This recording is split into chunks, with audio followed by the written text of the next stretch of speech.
me out now. Return of the smooth operator. Shotty on repeat. I say sleep later.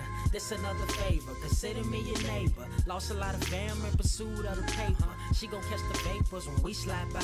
The way I speak my mind, it's like I peak my prime, but I ain't close. I cruise through the night air. Fantasy a dream. Real world is a nightmare. Like Claire battling the brainless. Learn to live shameless. Talk about me alive, but claim that I'm nameless. You aimless. So I'ma style on them. They washed up. It's a rap. Throw the towel on them. Gaining miles on them. Otakus for the win. Tacos, it depend on the mood that I'm in. Like Finn when it's time for adventure. This some new blue. Get ready to enter my mind for a few.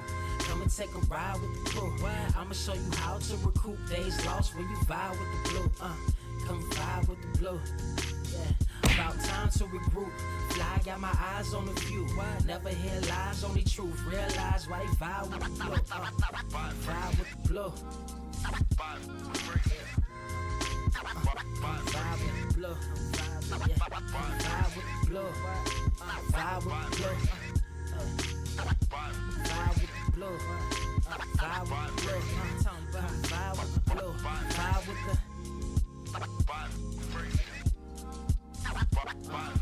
vibe with the sky. Wait, you know the rest. I'm blessed. I see you frontin' like you ain't impressed, but I still get requests. I'm playing Zelda on the GameCube. I quit spamming my music. Don't ever try forcing the links. That's a high rule. The wind waker, Mother Nature on my side too, controlling the elements. Go and check my avatar. I'm arrows ahead. Get the point moving forward. The battle scars accumulated over time are reminders of what I went through as a mind.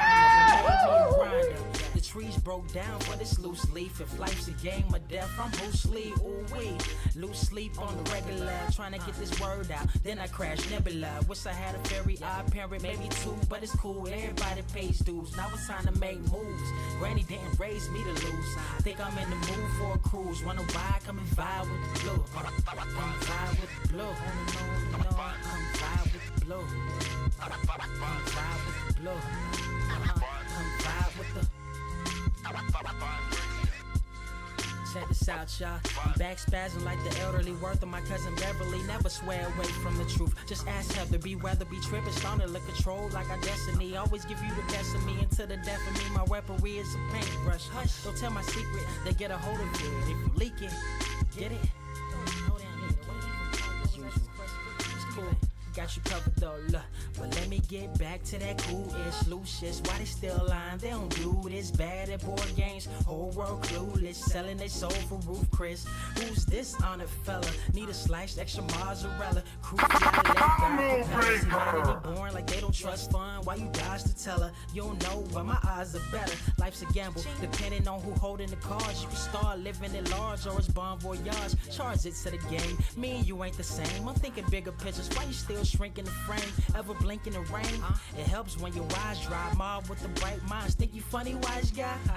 Midnight marauder with a new tribe. Tired of the fake. Come and vibe with the blue sky. Come vibe with the blue sky. Why do you try? We get them high.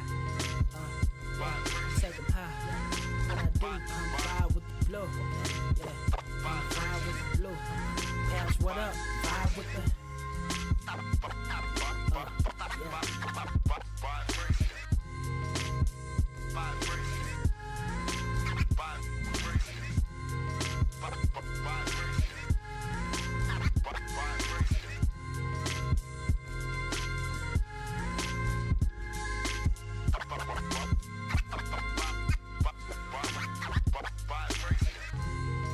Motherfucker, are you out of your damn mind?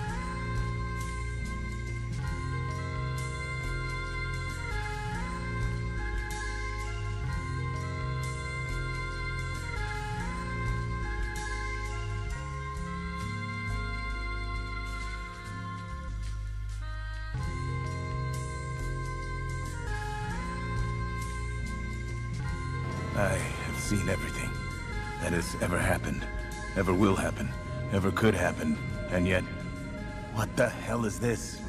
Are you ready? I might take off a couple of heads a night. Somebody give me a guillotine. I just might ride on my enemies. Doc and I fuck on my energy.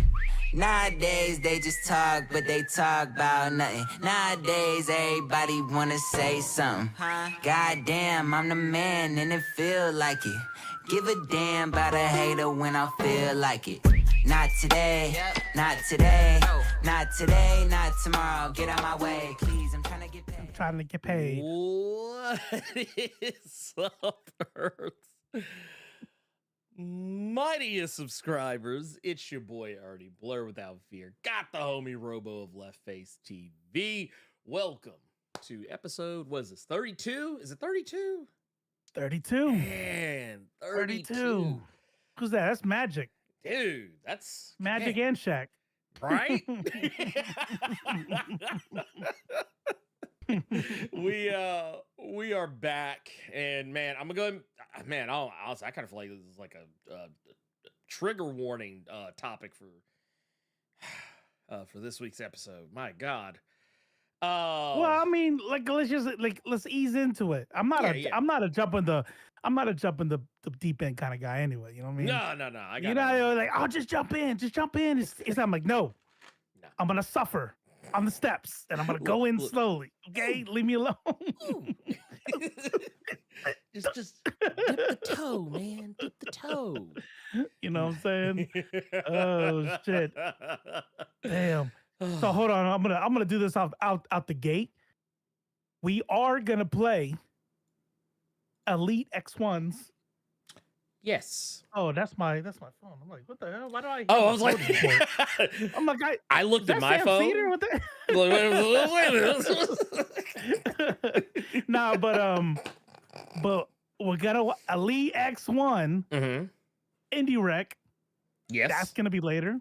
Yes, and I'm gonna have the Discord questions chat open. I'm just out the gate. See, look at that. My meds are working.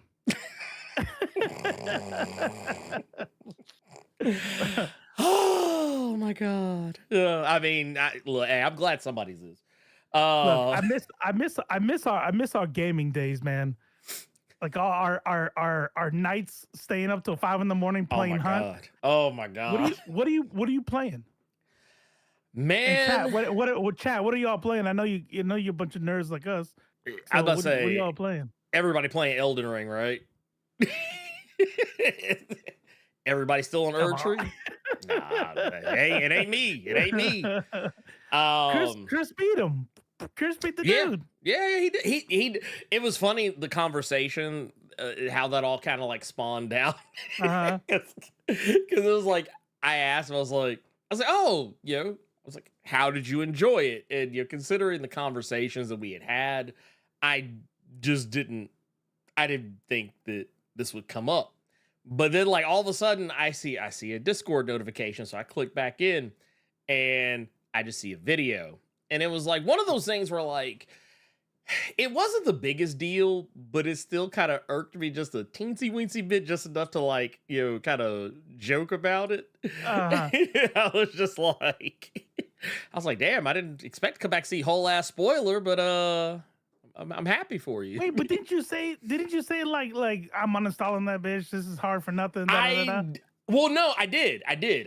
But that didn't mean one day that I wouldn't one day come back. Like, because I even said, like, everyone I've talked to about it, I was like, I'm going to come back, because that's how I do with all Souls games.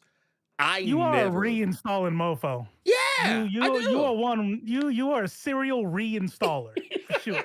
I get it from Carter, actually. I get it from Carter. I was gonna say, I figured like every time Carter goes, he's usually pretty done though. Oh no, he comes back. He comes back. Yeah, he comes back. That's where I get it from. But no, got it from you, Dad. It was you. I learned it from you. No, so the thing is, like, the DLC reminded me something. And it was that I do this with every From Software DLC. I hated the Dark Souls 3 DLC when it first came out. Hated it.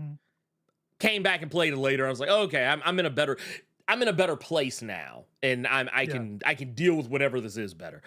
Same thing for Bloodborne. I did not like the Old Hunters DLC at first. it was like a year later I came back and played, and I was like, for whatever reason, I was just in God tier mode at that point. And what was it? God, what was obviously this one, Elden Ring. Mm-hmm. You know what it is? It's the fact that like it's kind of two different things that work against me on those DLCs. One, yes, they are harder, and they should be. They're supposed to be.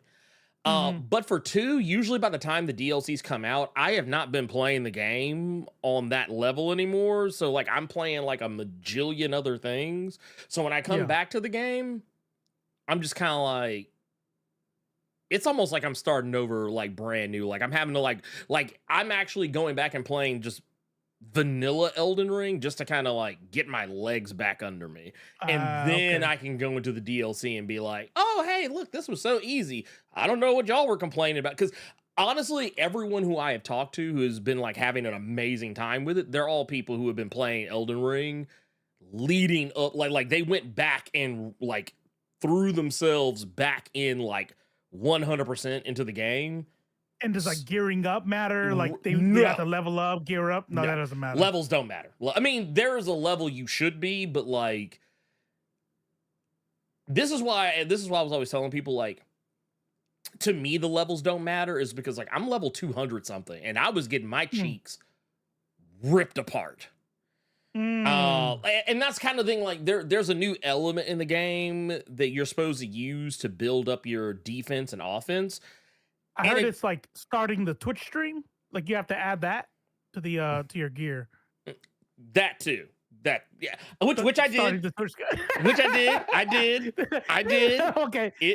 I had that one loaded. I was waiting for you to stop. I'm like, oh, I got a good joke. I did it 10 minutes ago. I did it 9 minutes and 48 seconds ago. Wait, but you're not coming up over here.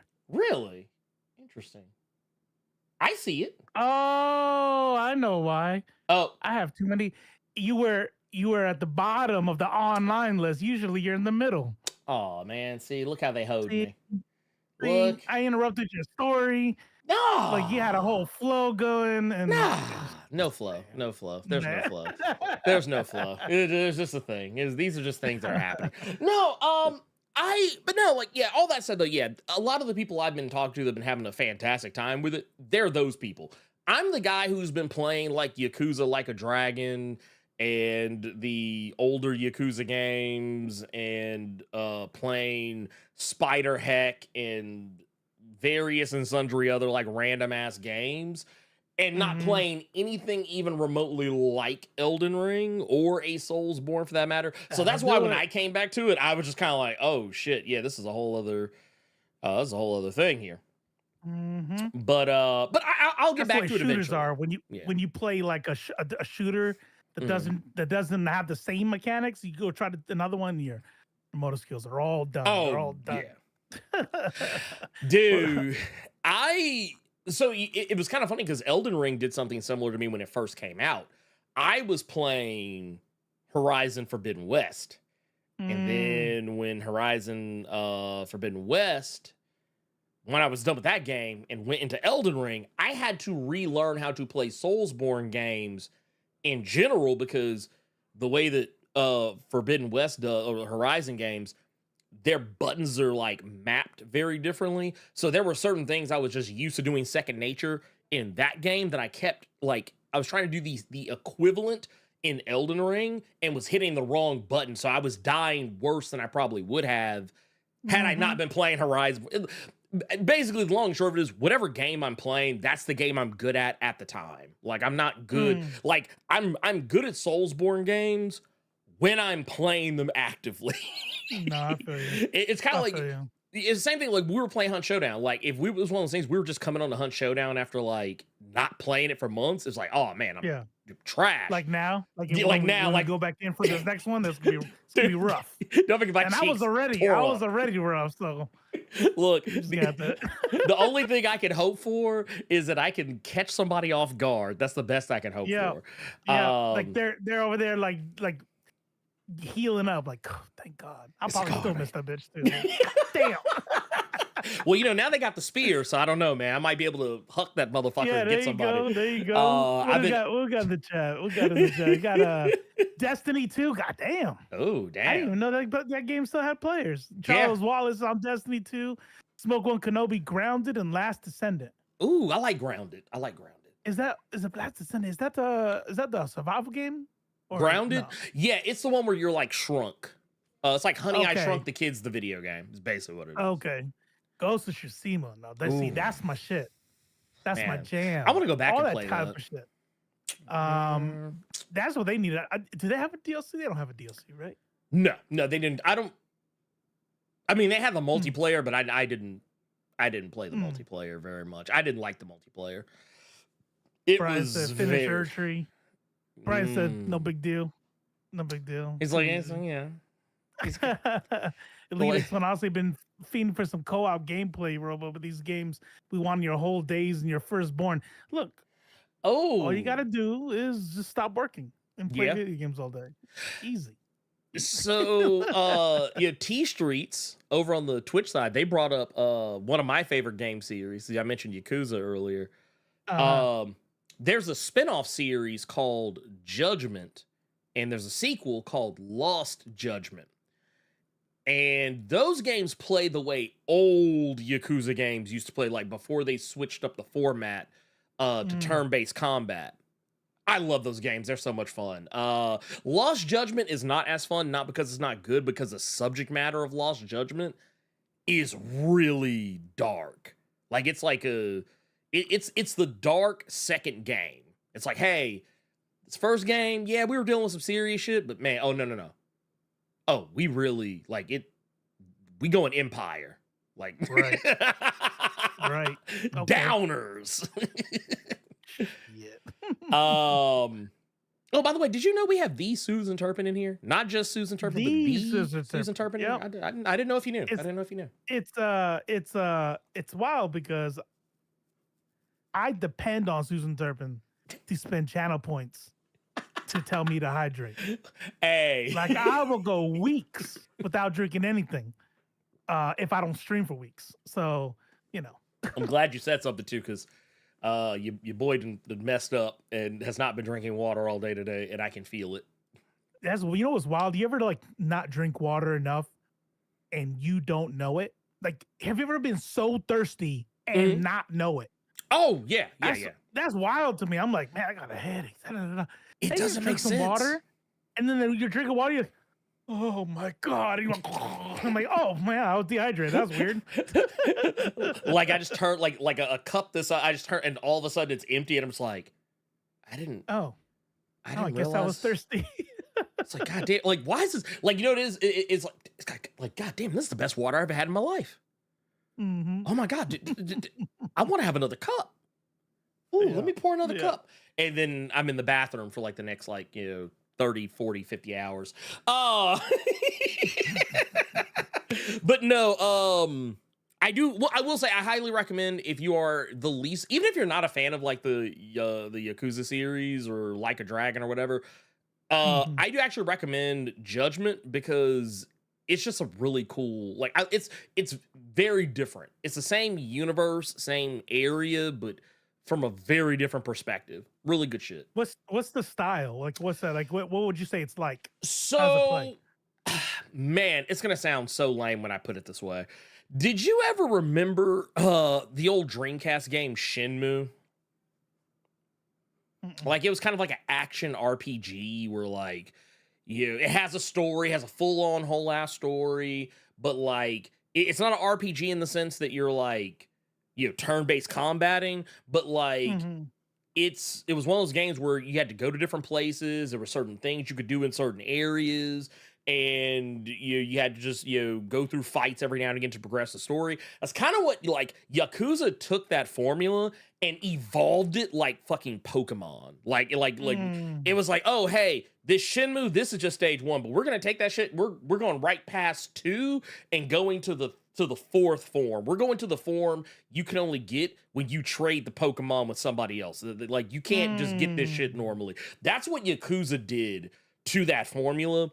And Judgment and really the Yakuza games as a whole, basically what you're doing is you're playing through a story no differently would any other RPG, but like in the base Yakuza games, you would walk around and instead of having random encounters with stuff you can't see, you might see like some street thugs on the street or like, you know, people like who just want to beat you up. You fight them, but you fight them in a brawler style that's very indicative of a fighting game, like of a 3D fighting game. And you get to the Like a Dragon games, you're doing turn-based combat, so it's more like Final Fantasy. But it's done in I will say this. It's one of those game series. It doesn't take itself too seriously. Like, it's goofy as all get out. Even when the story is deadly serious, it has tons of little side quests and stuff you can do that like completely take the punch out of some of the more serious elements so that you don't just get like depressed.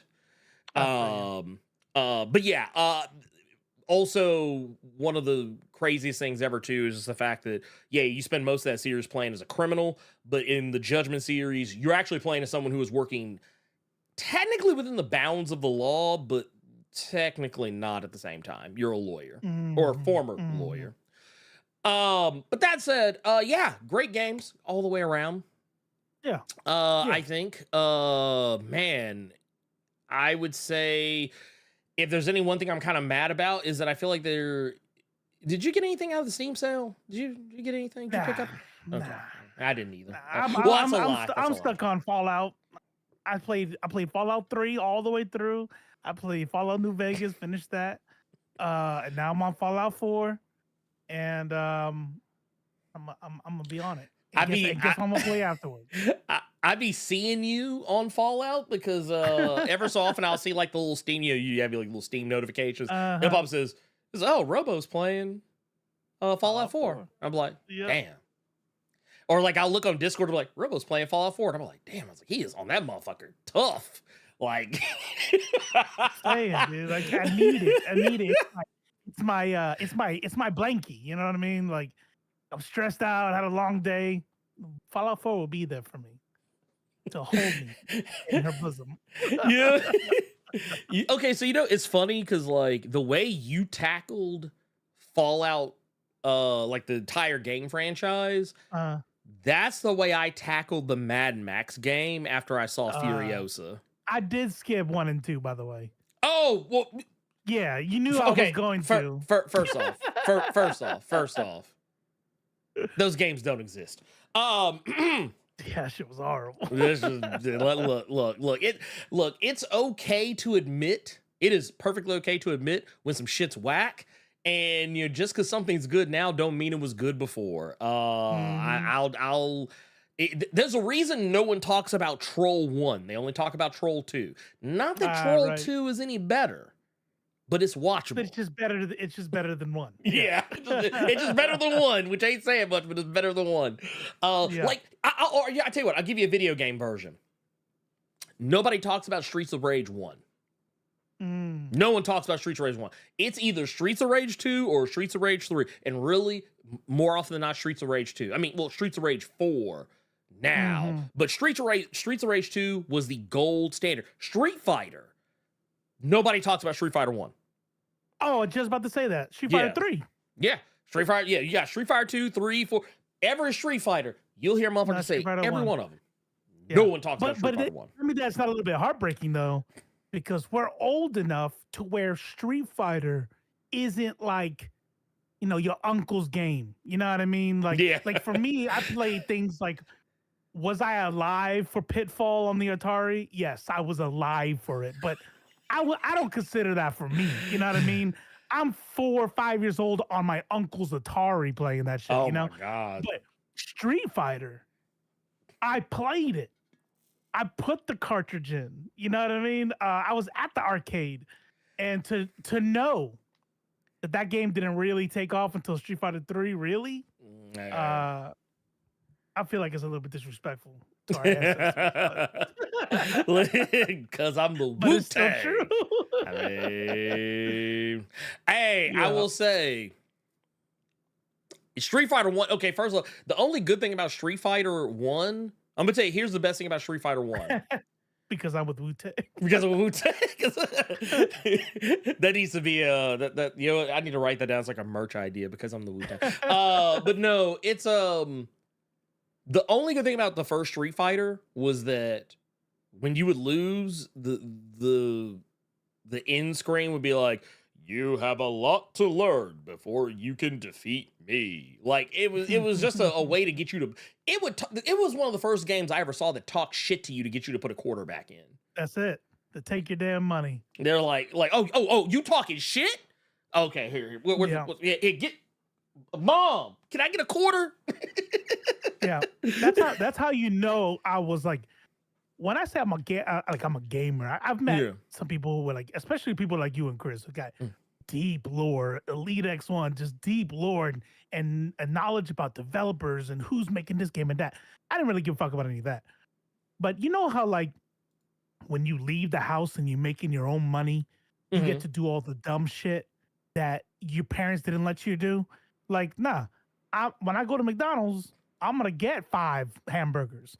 I used to be 150 some odd pounds, so figure that out. But so but I would go and you know, I'm drinking on the carton if I feel like it. Like, bro, when I joined the Air Force and I was out there in my first duty station, I was in some apartments near a mall. This is 1999, and I'm telling you, I went to that bitch. You got dudes out there partying, buying Camaros, going to the club. Nah. I'm taking $50, $60 in quarters out because I make money now and I sit in that arcade beating games. Bruh. Let me tell bruh. This is shit. like that. Man, so yeah, I tell you what, so this is one that kind of it made me realize I wasn't shit as a kid, but I was recently hanging out with a good buddy of mine from my childhood. Shout out to the homie Ken Taylor out there. I don't know if he's watching, but I know I know he keeps up with the channel sometimes.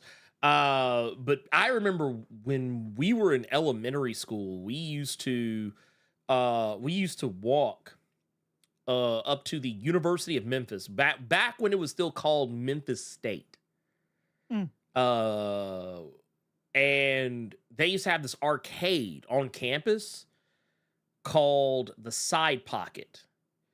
And we would walk up to the university, which was a solid 20-minute walk from where any of us lived. And we would go in, and I don't know what it was about the Side Pocket, but they always seemed to get arcade cabinets before even the legit arcades in Memphis. And I remember going in there. I remember when Mortal Kombat 2 had come out. I had literally just read about it in Electronic Gaming Monthly. And I had been to, which was at the time the Mall of Memphis. They used to have an arcade called the Gold Mine. They didn't have it. The old Funfair arcade didn't have it. None of the arcades you would go to for fighting games had it. But for whatever reason, the University of Memphis had it. And I'm talking, man, I learned so much about fighting games in that arcade. We had no business being there. I wanted you to bear in mind, I said we were in elementary school. So we're talking like ages like 10 and 11, 9, 10, and 11, hanging out on a college campus, running fades on college students, because that's how good playing with them is how we got so good at these games, and learning all, like, I remember there were dudes who had already learned the fatalities by the time that Mortal Kombat 2 had come out. They were just like, you'd be going against, all of a sudden you'd lose and it'd be like, finish him. And Shao Kahn hadn't even finished saying finish him. It'd be like, boom. And you're like, oh, wait, you just turned me into a baby. That shit's wild. I was like, bro, what are you doing? That shit's wild. It was the days of the finishing move. Yeah. Is when I quit fighting games. I didn't get it. Nah, I'm out. There's no fucking way.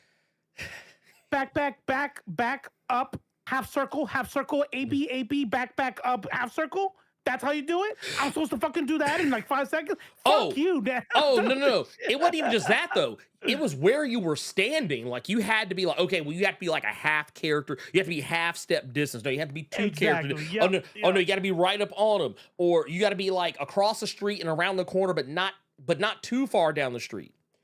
You got to go and go left, turn right, take a take a left at the next block, and then stop when you get to the Denny's, but not the first Denny's you come to, the second Denny's you come to, because that's the good Denny's. That's right. And if you hit the bridge, you went too far. So if you hit the bridge, you've gone too far. But like, no bullshit. I remember when Mortal Kombat 3 came out, and when they were doing like the dial-a-button combos, and like the dudes at the campus taught us how to do all the different combos with all our favorite characters. So like, it was just one of those things. Like it was man, I miss the arcades. That's what I'll say. Same. I miss the arcades. That's that like man. You know what? No, I don't want to say anymore because we'll be here all day talking about this shit. We have look. The morale is too high. Yes. There's been too much laughing. Too much. Look at all the smiling emojis. Motherfuckers in here giggling and shit. Yeah. Wait. Do I have my? Especially with only 68 likes in this mug. Oh man, no, that's disrespectful. That's disrespectful. I don't appreciate it. I don't appreciate that at all. Pop culture guy. That's my. I'm segueing to that. That's what I'm doing. Yeah. See, no, we're about to talk about it now. Oh yeah, no, we got because I'm about to say everybody, y'all were in here too excited, so we can't do that no more. We gotta go. We gotta look. No more. Yeah, we That's it. We done. We about to get into some. We about to get into some hardcore fucked up shit. So I need to make a trigger warning cutaway is what I need to do. That'll be my next thing I do, but I'll just say this. If you are what's the best way to put this? If you're someone who is sensitive to such matters as SA, and by SA, I'll probably use this, the only time I'll probably say it here is sexual assault. Because YouTube likes to flag this type of language. But yes, if you are someone who is sensitive to topics like SA and sexual impropriety and what are pretty, the more I've looked at it, very, just not okay stuff. I will definitely say it's gonna get a little graphic. It's gonna get a little.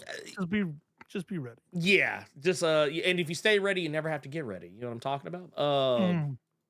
So I stay ready to have my heart broken as it is about to be multiple times throughout this show, because yes, ladies, gentlemen, MBs, kings, queens, cosmic beings, and everyone in between,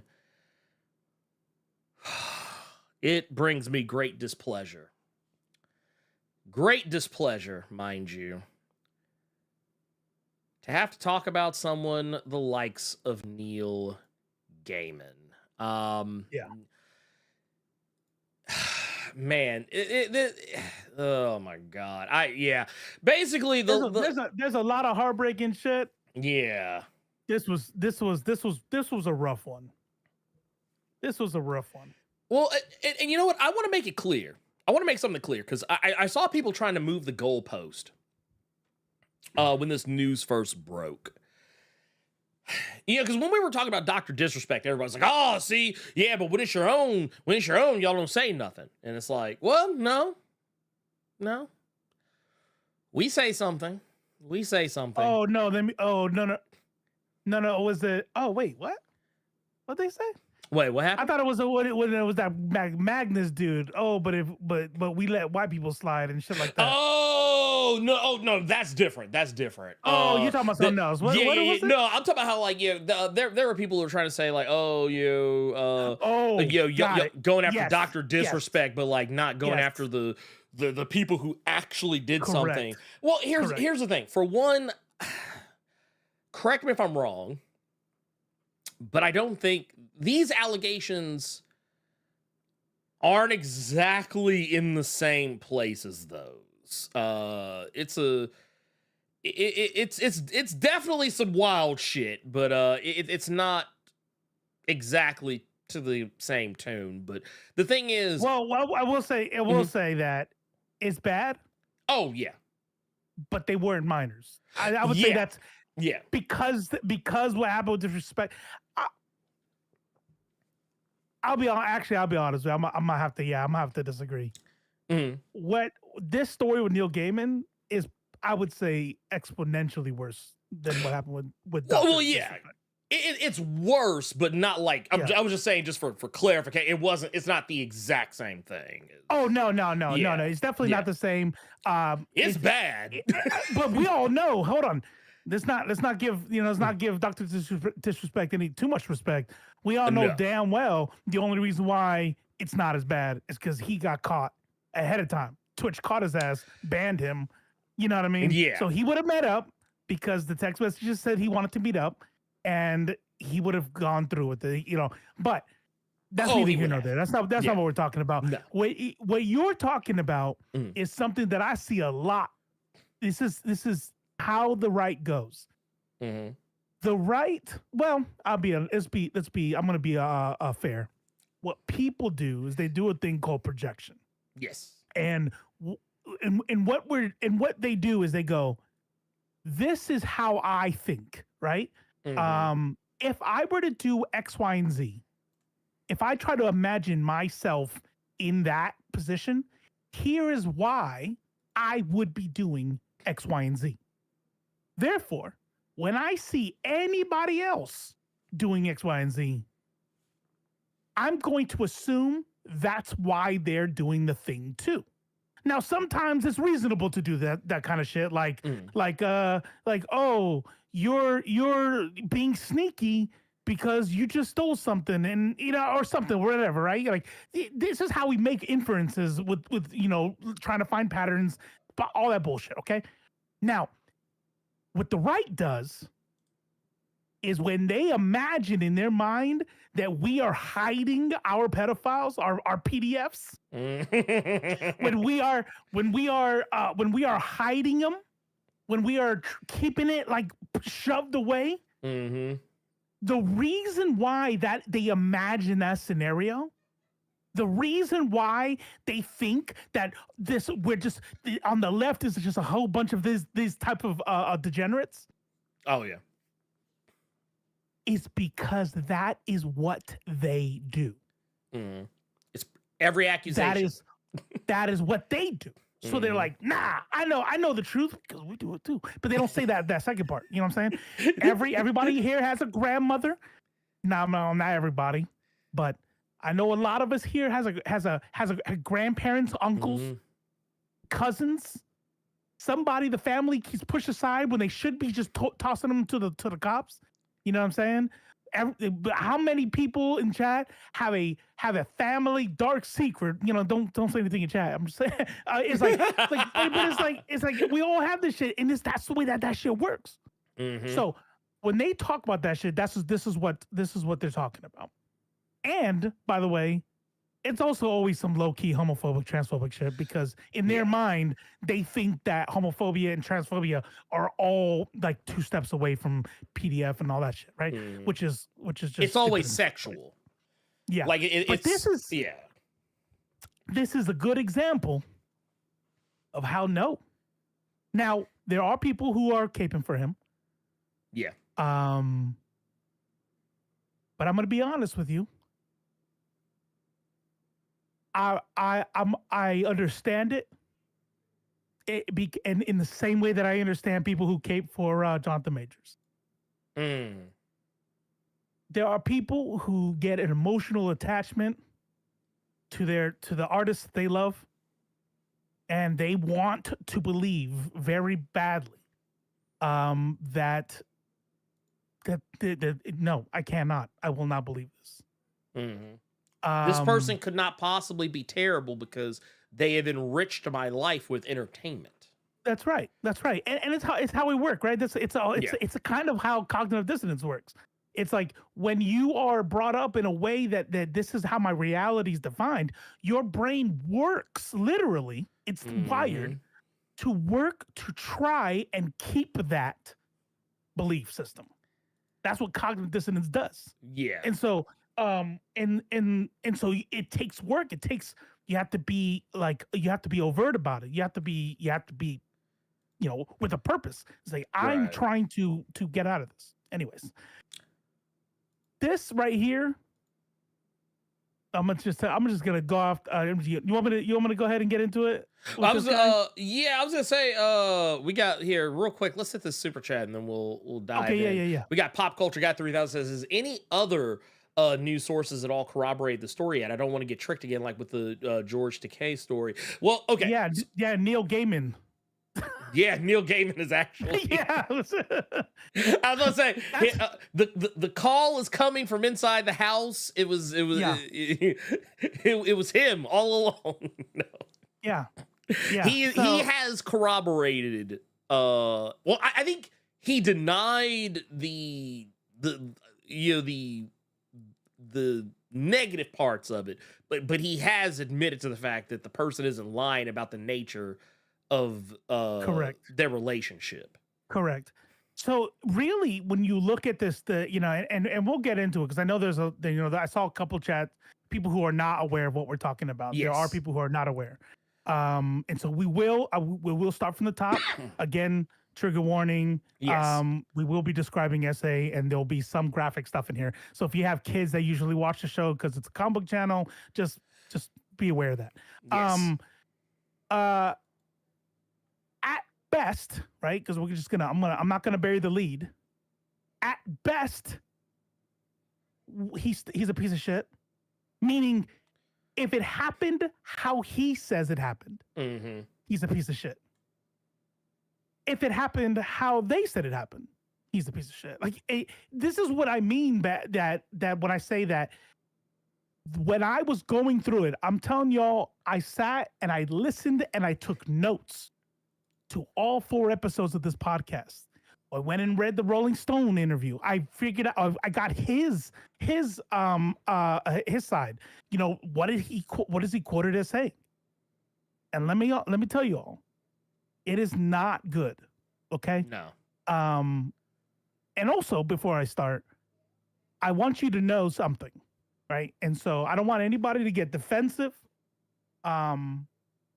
If I notice something in chat, I'm gonna probably just counter it. I'm gonna share with you my thoughts on it, but I'm gonna admit something to you all. Okay, listen. I'm gonna admit something to y'all. I listened to every minute of that podcast, not on the side, not while doing dishes, sitting right here with the Word document in front of me, listening, rewinding it if I missed something, taking notes. And at the end of it, I thought to myself, I don't know, he seems kind of creepy, but we don't know if he actually did like the non-consensual stuff. But yeah, it was creepy. I'm admitting that to y'all. Okay? And then I talked to my wife, and as I'm telling her the story, I could see her face kind of changing. And then she gives me her 2 cents. I go into threads. I put in Neil Gaiman, and I listen to what other people are saying. Now, some people might take this as, oh, so you change your mind because other people? No. What you do is, I had my initial reaction, which, by the way, I'm telling you, I am embarrassed and ashamed of my initial reaction. And I wanted to get feedback on that. And that feedback was enough, like, where I'm like, yeah, you're fucking right. God damn. No, that's exactly correct. All right. Now, also, I will co-sign just real quick. I was just listening to what Robo was saying because we were having a little back and forth about it. Oh, because I was thought like, it was cool because he told me it was cool. well, no. I'm gonna full disclosure here. Because I was like, I'll be honest. I saw that it was 4 hours. Cause yeah, it was a 4-part podcast. Each part was like an hour or more. And I was like, man, I was like, I got too much shit to do. I ain't got time for all this. So I said, just tell me what you like. Tell me what you glean from it. And like, as it was kind of going along, even like with that, I was even taking some pieces of stuff that people had said about it elsewhere, and just kind of like taking that information, dissecting it, and just being like, and coming up with my own opinion on the matter. And I kind of fell in about roughly the same spot. I was kind of like, I mean, I was like, it was, you know, two people were technically adult age, and I was like, yeah, it's weird, but I was like, whatever.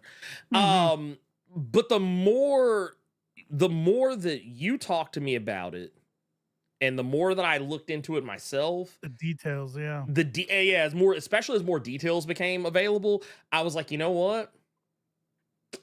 This is no bueno. And I actually, the same thing, because when you told me you talked to Maneater about it, I went and did the same thing. I was like, hey, Cynthia, I was like, what do you think about this? And I noticed that my attitude, because my attitude had not changed by that point, but the more I talked about it to her, and the more she kept giving me these weird looks, is like she was giving me her opinion, and I was like, I was like, ooh, shit. Perspective. Yeah, exactly. Like, Daily Next one said it. There's two super chats, $9.99. Remember how a friend from Pop Culture Guy 3000, remember how a friend of Takai's accuser told multiple news sources that his friend told big fish stories about LA area celebrities and confused a random Asian man for what is it, Takai, right? Because he's LA obsessed. Yeah, no, for real, for sure. It but does just happen. know that what we're going off of is Neil Gaiman's actual released quotes. Right. This isn't hearsay. Thank you for emphasis on that. Although the allegations are serious, we shouldn't overlook the infidelity. Is also wrong. I'm gonna be honest with you. The infidelity is like not even on my radar. That's personal shit. I don't really care about all that. You cheat on your wife. I mean, that's the most that's normal between you part. And your wife. Yeah. Well, I was gonna say, and that's also the most normal part about this whole thing. Is that he cheated on his wife. Like, if he just cheated on his wife, we wouldn't even be talking about this shit. I mean, like, yeah, that sucks. I hope she leaves him. You know? Like, hey, did you sign the prenup? Yeah. All right, man. Damn, you fucked up. You signed the prenup. I don't know, man. I can't help you there. But yeah. You got number one up. Just have it ready. I'm literally hovering the mouse over it. All right, so let's get into it, okay? All right. Let's see. Well, here, let's Pop Culture Guy put up another one. Said, already said this, but worst part is he never denied he had relations with his first accuser hours after they met. No, we get that part. Yeah. We're just saying that, like, it's by the time we get to the end of this, none of this will be a good look. yeah. All right, so check this out. Okay, carry on. So first girl that comes out, she goes by the name in this podcast, Scarlett, right? And Scarlett knows Neil Gaiman's now ex-wife, Amanda Palmer, who is a pop star, rock star kind of feminist icon. And this woman who goes by in the story, Scarlett, is not her real name. Yeah. Is friends with Amanda Palmer. Amanda Palmer hits up Scarlett and says, hey, would you be willing to go down to New Zealand, to the island of Waiheke or something like that? I'll bring that up in a minute. Oh, what happened? Go ahead. Oh, I brought up the first thing. But I was like, oh, we're not ready for that yet. Oh, okay. He goes into, she says, hey, can you go help with babysitting? Because Neil Gaiman needs some help. At this time, Neil Gaiman and Amanda Palmer don't live together. It's Neil Gaiman. He's taking care of his son, but he needs a babysitter for whatever reason. We never really find out, because this girl is 23 years old. She's 23. Neil Gaiman is 61. Okay. Pause. That's an adult woman and an adult man. Yes. You're allowed to think it's weird. You're allowed to think it's gross. You're allowed to think whatever the fuck you want. But honestly, if that was the whole story, I personally would be like, that's an adult woman with agency and an adult man. Okay. 100%. She is a fan of Neil Gaiman's, a fan of his wives, and and this is really the biggest point, his employee, his fucking nanny. She arrives at his mansion, and the kid is not there.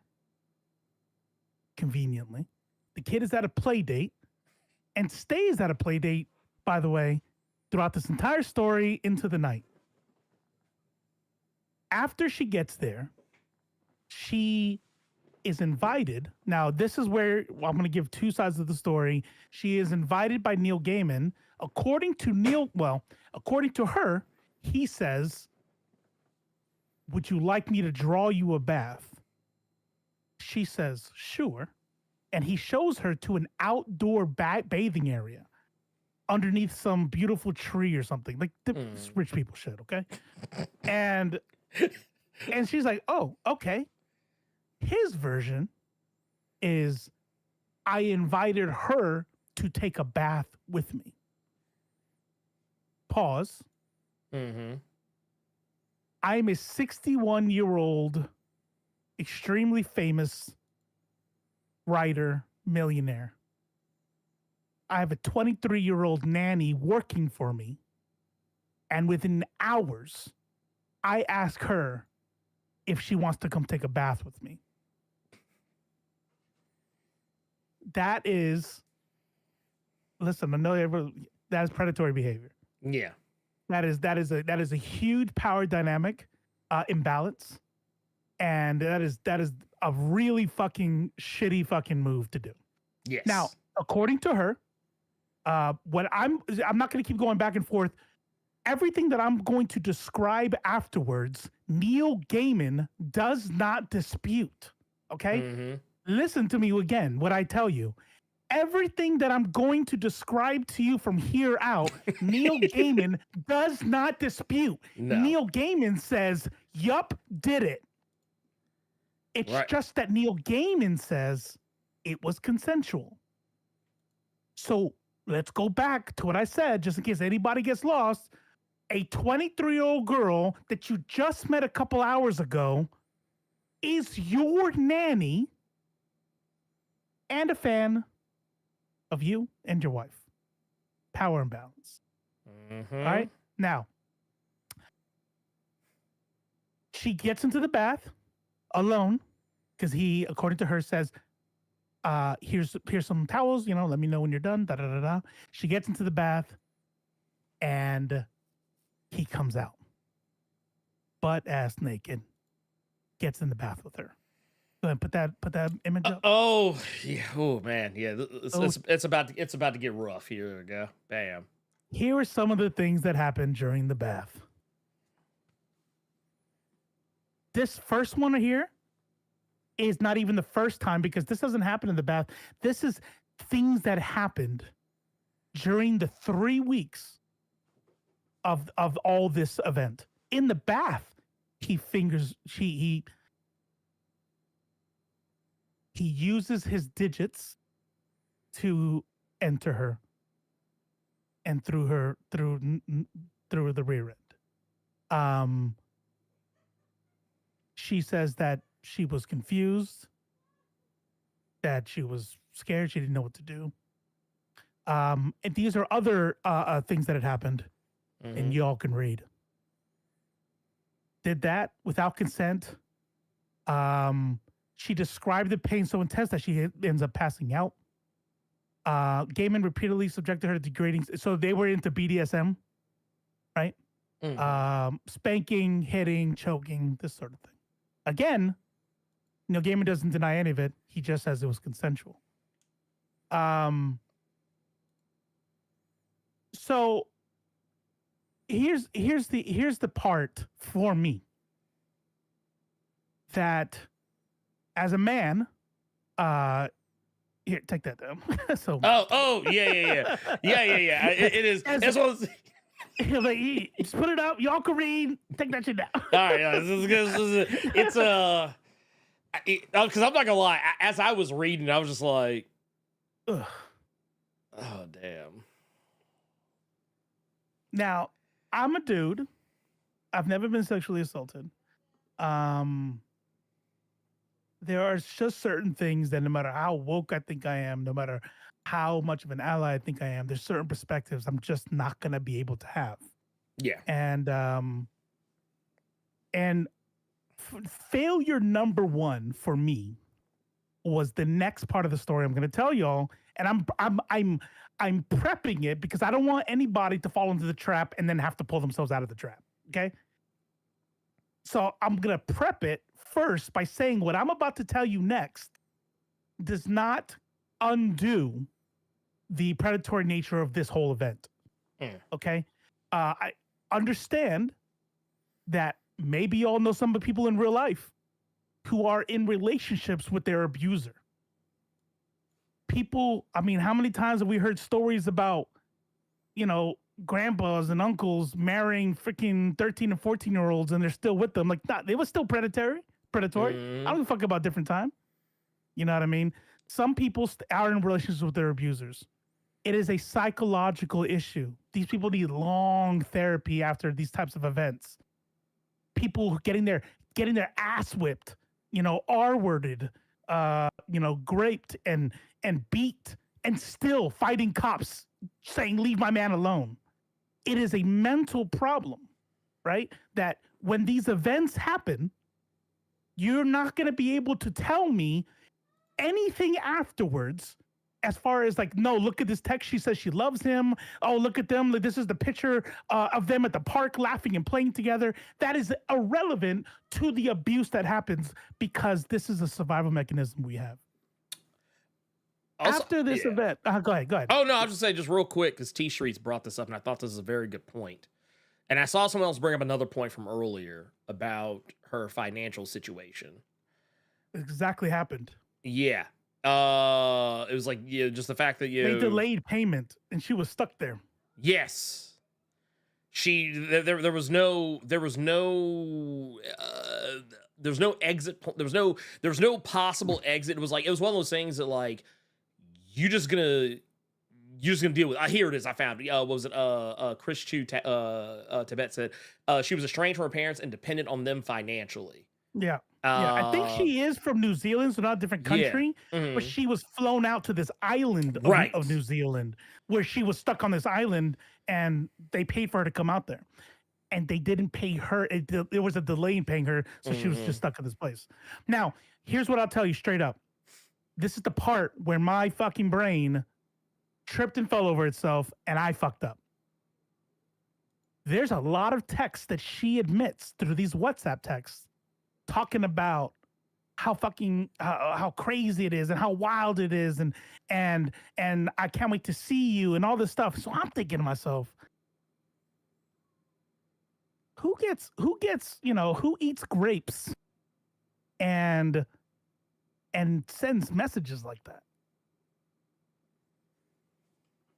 And then my wife, a trauma therapist, says a lot of people.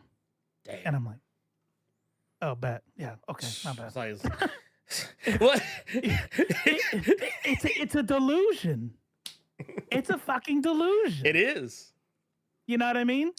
Like, all you have to do is, I want you to, like, this is all anybody has to do. I want you to imagine a fucked up, this is going to be a really rough exercise, but I want you to imagine a 12-year-old and a 25-year-old. And then the law finds out, and the 12-year-old is talking about how in love she is and no, you don't understand and da-da-da-da-da. There's things that happen in your brain that go, no, like and by the way, later in the podcast, she admits it. She goes, I feel disgusted reading back these things because it was delusional. It was basically a trauma response. Like, nah, this is not actually happening. He loves me. And bear in mind, that's a person that, in that scenario, does not actually have the ability, the mental or emotional capacity to be able to even compartmentalize, what any and all of that means. Which just makes it even it makes it even more heartbreaking. I will also say, first off, I want to say shout out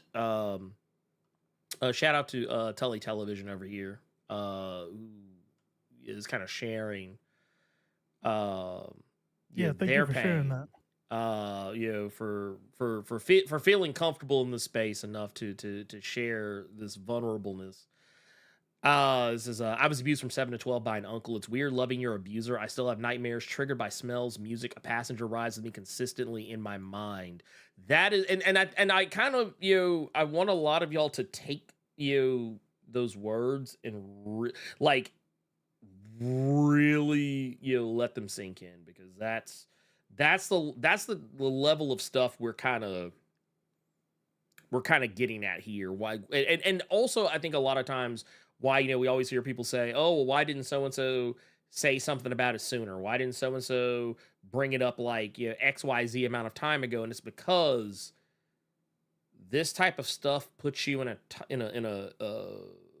headspace where you're not capable of being able to even put it all together. Like you like one of two or three things is happening. You either A, have been traumatized to the point where you just accept this as the new normal, like you just accept that this is what's supposed to happen, or maybe B, you feel a level of shame in it that you feel you're not going to be believed, or you are going to be told or have been told that it is your fault that it has happened to you. Or worse, in C, it is supposed to happen to you, or for whatever reason you deserve it. You deserved for this to happen. That's why people don't come forward as readily as a lot of critics would want to. There's a lot of factors into it, but I do want to say shout out to Tully for sharing that. Yeah, for sure. Thank you for that. And if you find yourself slipping into the victim blaming trap, just try to imagine. This is what I do. I do this thing. I talk about it all the time on my stream. I talk about it with my wife. I have this consistency of framework, right? I take things that I understand really well, and then I take other things that I don't understand, and I just kind of place them on top, right? And that's how I came to understand the struggles of a trans person. I would say, okay, I understand what it means to be a brown dude in America. I understand racism, and I would just take things and I'd be like, well, is that transphobic? And I'd be like, well, okay, let's change the words around, And then it is transphobic, because if it was about race, it would be racist. So it has to, and that's how my brain works. And so just imagine yourself in the saddest kind of position where you're just beside yourself. Imagine your worst breakup, okay? And then imagine someone coming up to you and going, you're going to meet somebody new. You're going to fall in love with somebody else eventually. So just stop this and go find that person. And you're going to look at them like they're crazy. You're going to look at them you're sitting there at 0 G's and with no emotional attachment to the event, and saying how I should be acting. But I'm going through the breakup. Of course I know I'm going to find somebody else eventually. But right now, my brain is not telling me that. My brain is telling me I'll never love like this again, and I am dying inside. And yes, I will get over it. But nothing you tell that person is going to make any sense, because you just got to let that person grieve.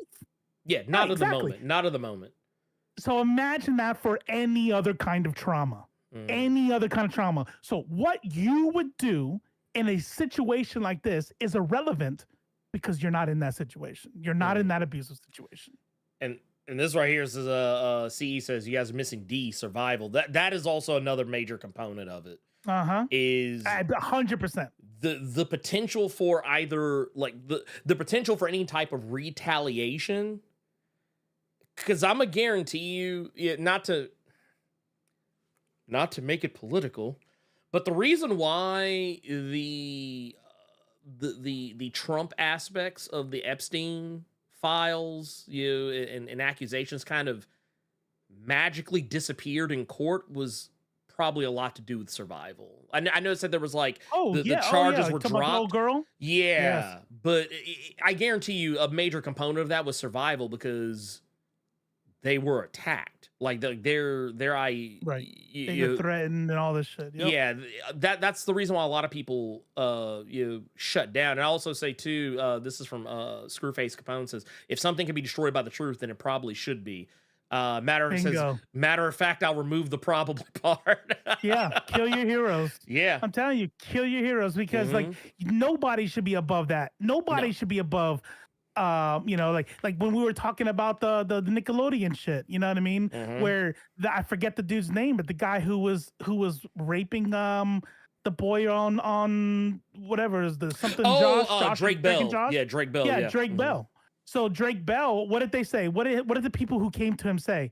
You know, of course they say later I didn't know the whole story, but even with the story that they knew, this isn't him, this is a mistake, yada yada yada. Like nobody.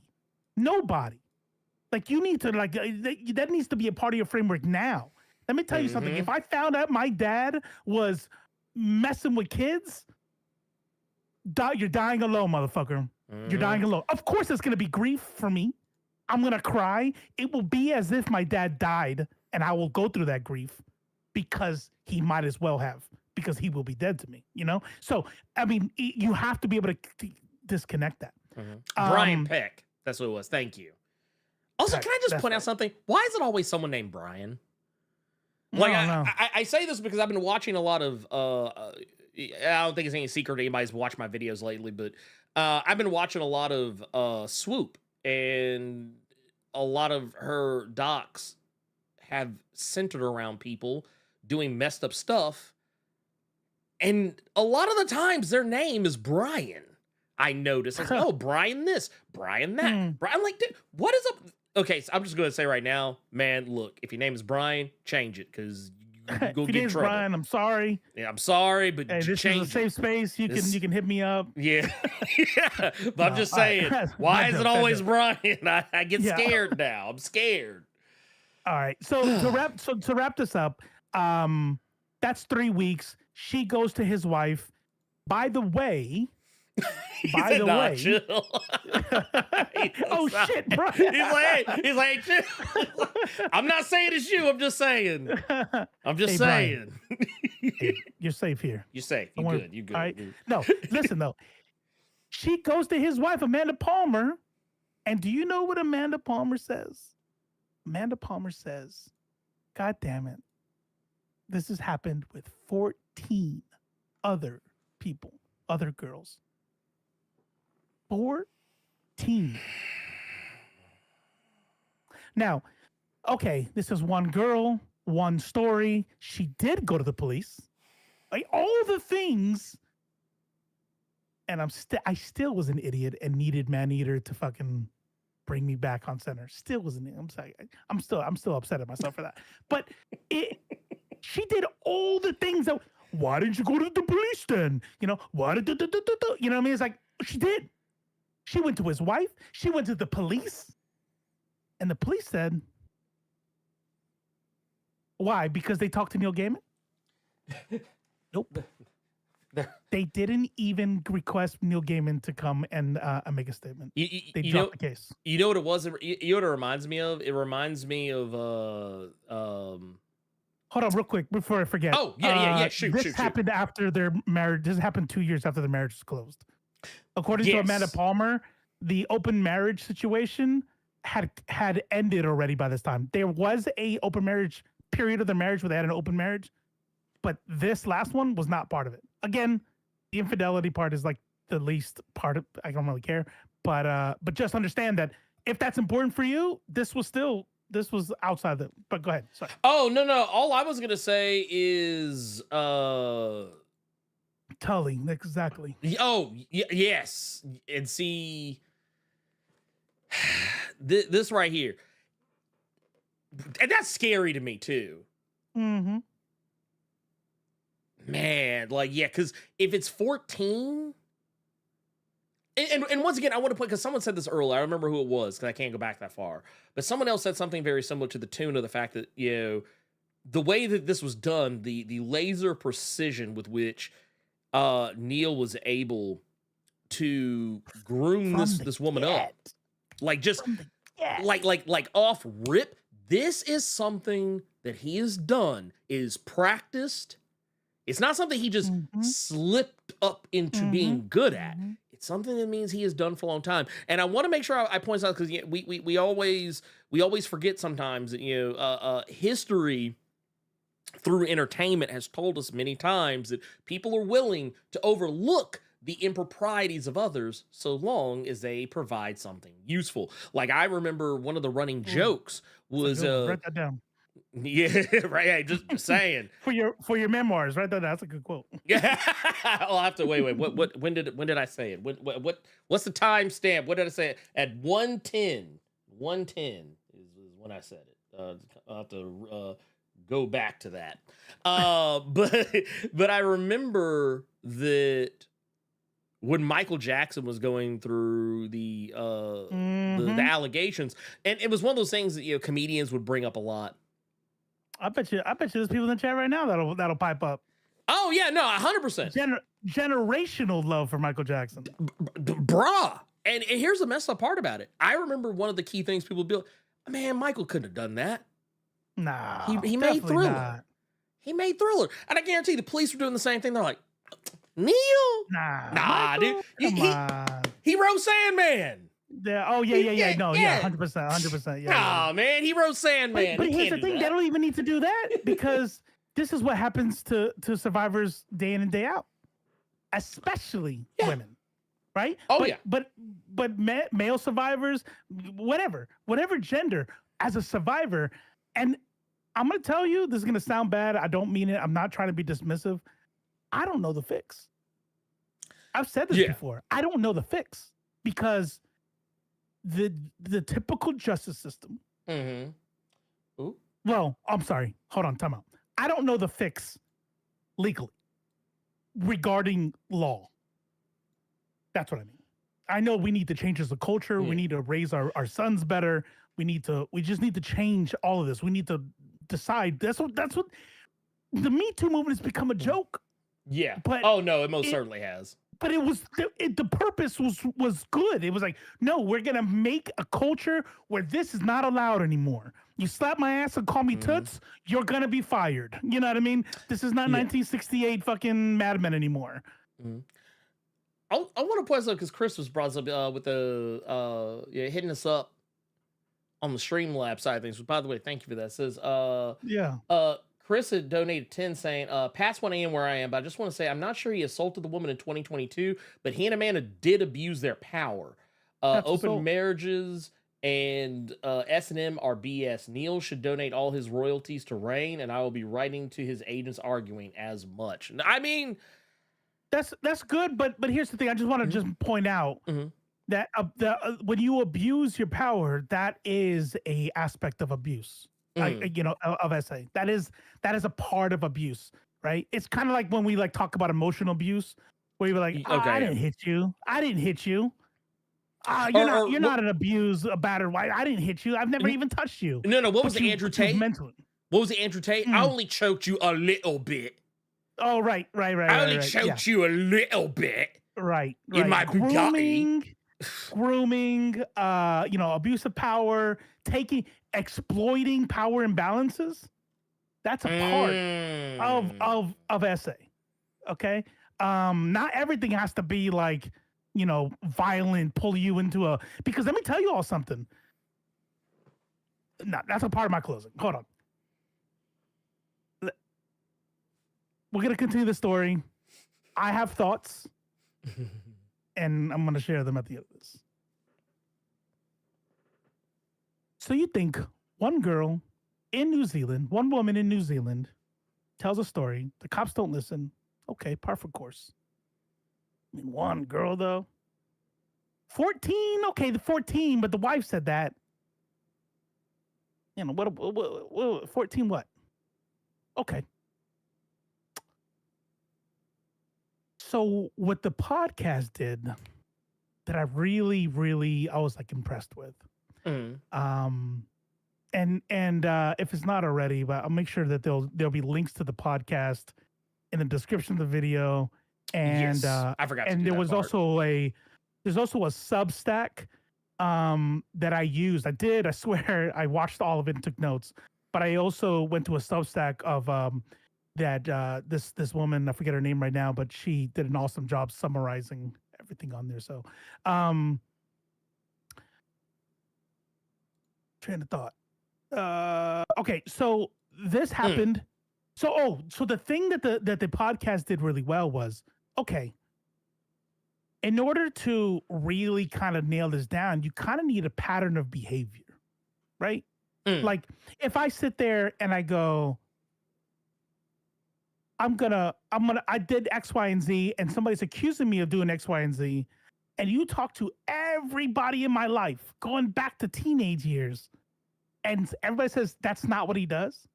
You know what I mean? Like, I'll tell you right now, I am a fucking weirdo with how much I'm not a vegan, right? So I don't know. I guess there's hypocrisy there, but how much I love animals. I am put the fucking silverfish outside. Like I don't even want to step out. Like luckily I've been able to keep roaches out the house. But if I had a roach, I'd probably, sweep them outside. Go be food for something. You know what I mean? So if somebody were to go, oh yeah, Robo, you don't know him. He's a dog abuser. He fights his dogs. What? Motherfuckers don't even like killing mosquitoes. What are you talking about? Like that doesn't match, right? There's no pattern of behavior there, right? Right. Now, if somebody says, "Oh, he screams at me," he okay, I can see that. He gets loud when on stream when he's not mad. I can imagine when he is mad. Okay, all right, pattern of behavior. Okay. 20 years ago, when Neil Gaiman is 41, he interacts with teens at a convention. Teens that are really big fans of his. Start writing back and forth to him through his fan email website. The next year, right? She's 19. He says, I'm going to be, I forget where it was, North Carolina or something like that. Goes to North Carolina. Invites them out to dinner. And then while they were at dinner, after dinner, so some of the girls didn't come. Her and her friend came, right? So they're 19 now. And they go to dinner with Neil Gaiman. Go ahead. What's up? No. I was pulling this up for you. Oh, okay. Goes to dinner with Neil Gaiman. After dinner, Neil Gaiman's like, so you guys want to come to bed with me?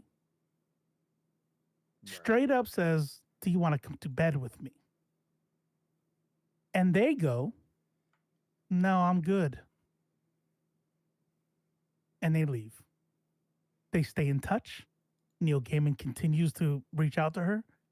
And then the following year, when she's 20 now, they end up hooking up. She describes her relationship in much the same way that Scarlett, she goes by Kay in this story, that Scarlett did, except it was 20 years ago, and this is in the United States. Mm-hmm. There was a story that she told that was really rough to listen to, that there was one trip that she went on where she had a UTI, and it was very painful, right? Sounds more like a yeast infection or something, but she did not, and she kept telling him, please you cannot have sex because it hurts. It hurts too bad. And when we get back to get medicine, he does it anyway. So really what she's describing is he forcibly rapes her. When we have two stories like this, by the way, he doesn't deny any of that. He corroborates it. Is that on the and next as you one? would guess it, no. Okay. But as he as you would probably guess, it was consensual. What is the next image? Here, I'm gonna just in case. Oh, here it is. This is one where it talks about where anyone who's worked with victims of grooming and assault can tell you how common it is, for like talking about basically what we were talking about earlier. You want me to go ahead and pull it up? Yeah, sure. Yeah, because this is again, it comes from that Substack where right here. Anyone who's worked with victims of grooming and assault can tell you how common it is for survivors to develop feelings for their abusers, as an expert points out later in the podcast. This is going back to the first story. Scarlett had told Amanda Palmer. Okay, no, yeah, we already went all over this. Yeah. Okay, gotcha. 14 girls. Yeah. Okay. Right, Yeah. So check this out. This is what I'm talking about with regard to if you just go by his story, it's bad. It's bad. Very. There's abuse of power there.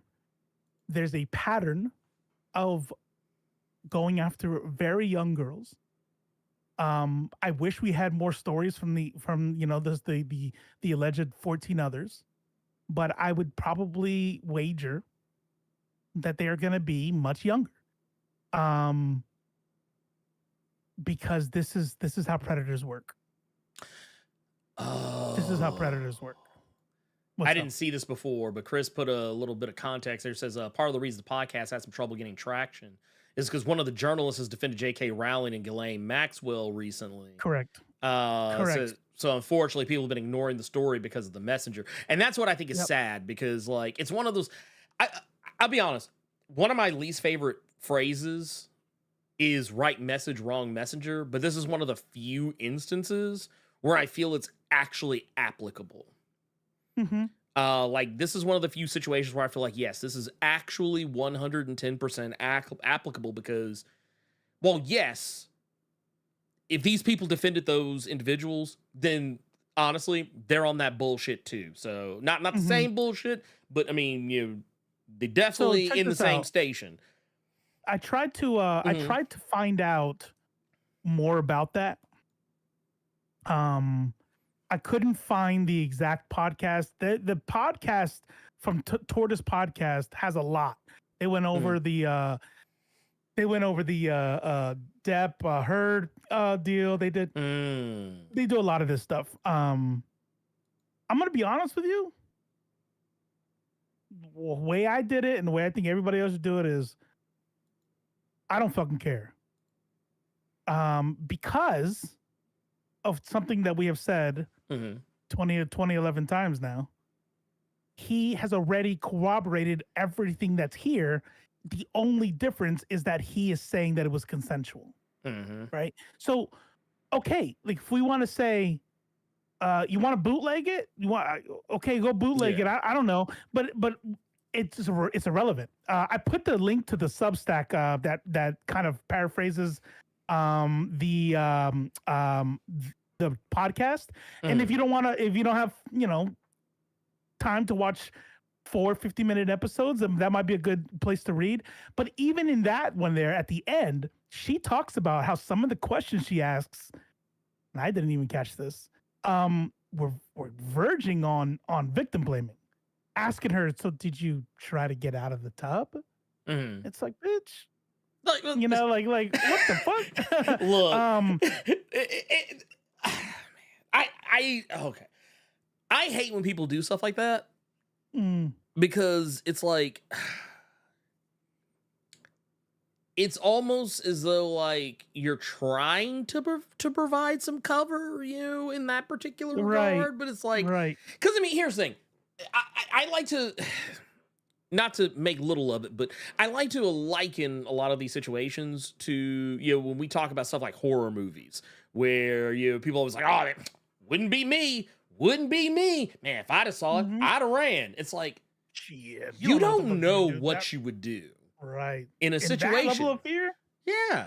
You would know what you're going to do. And to be fair, while this isn't, you know, a horror movie per se in the strictest sense, it is still a horrifying situation for a human being to find themselves in. So I would say in the moment, and without going too terribly deep off into it, I have in myself been in situations, not the same, but situations nonetheless where I didn't know how to respond.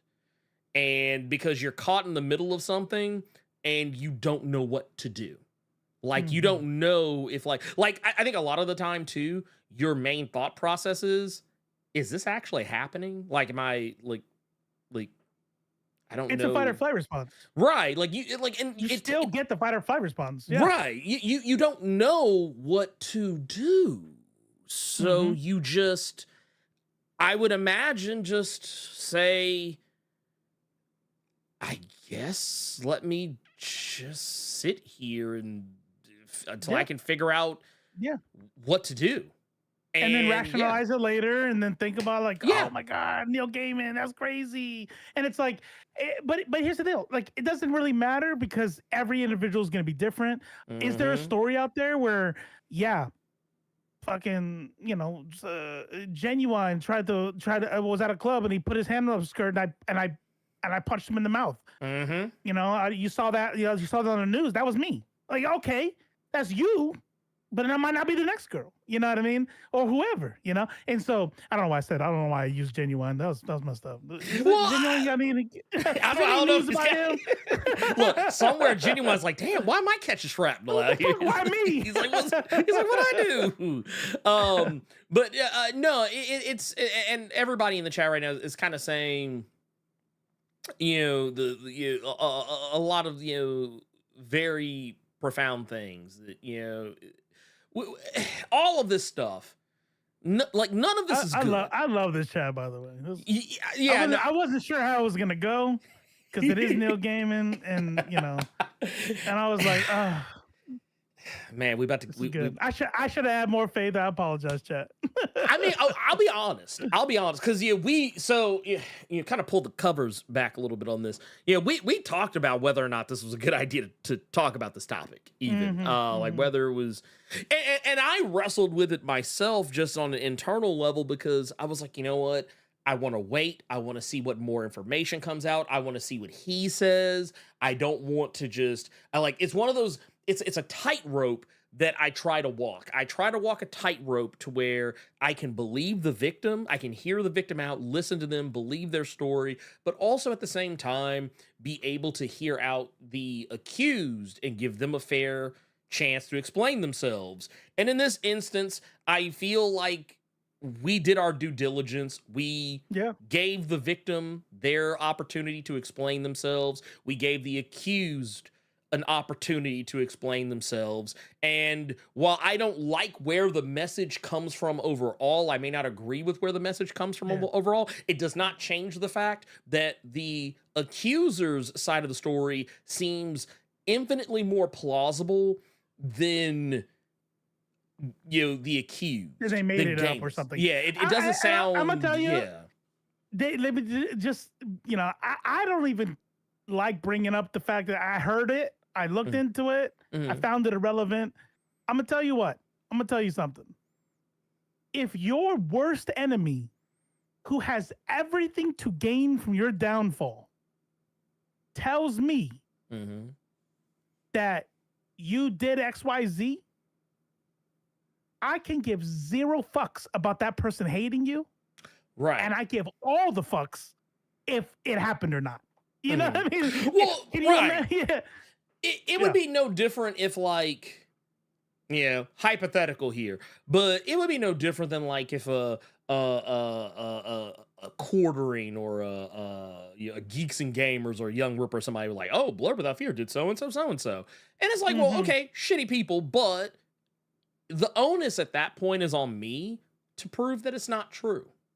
Like my response should tell you whether it is, you know, true or not. And I feel like that's what happened.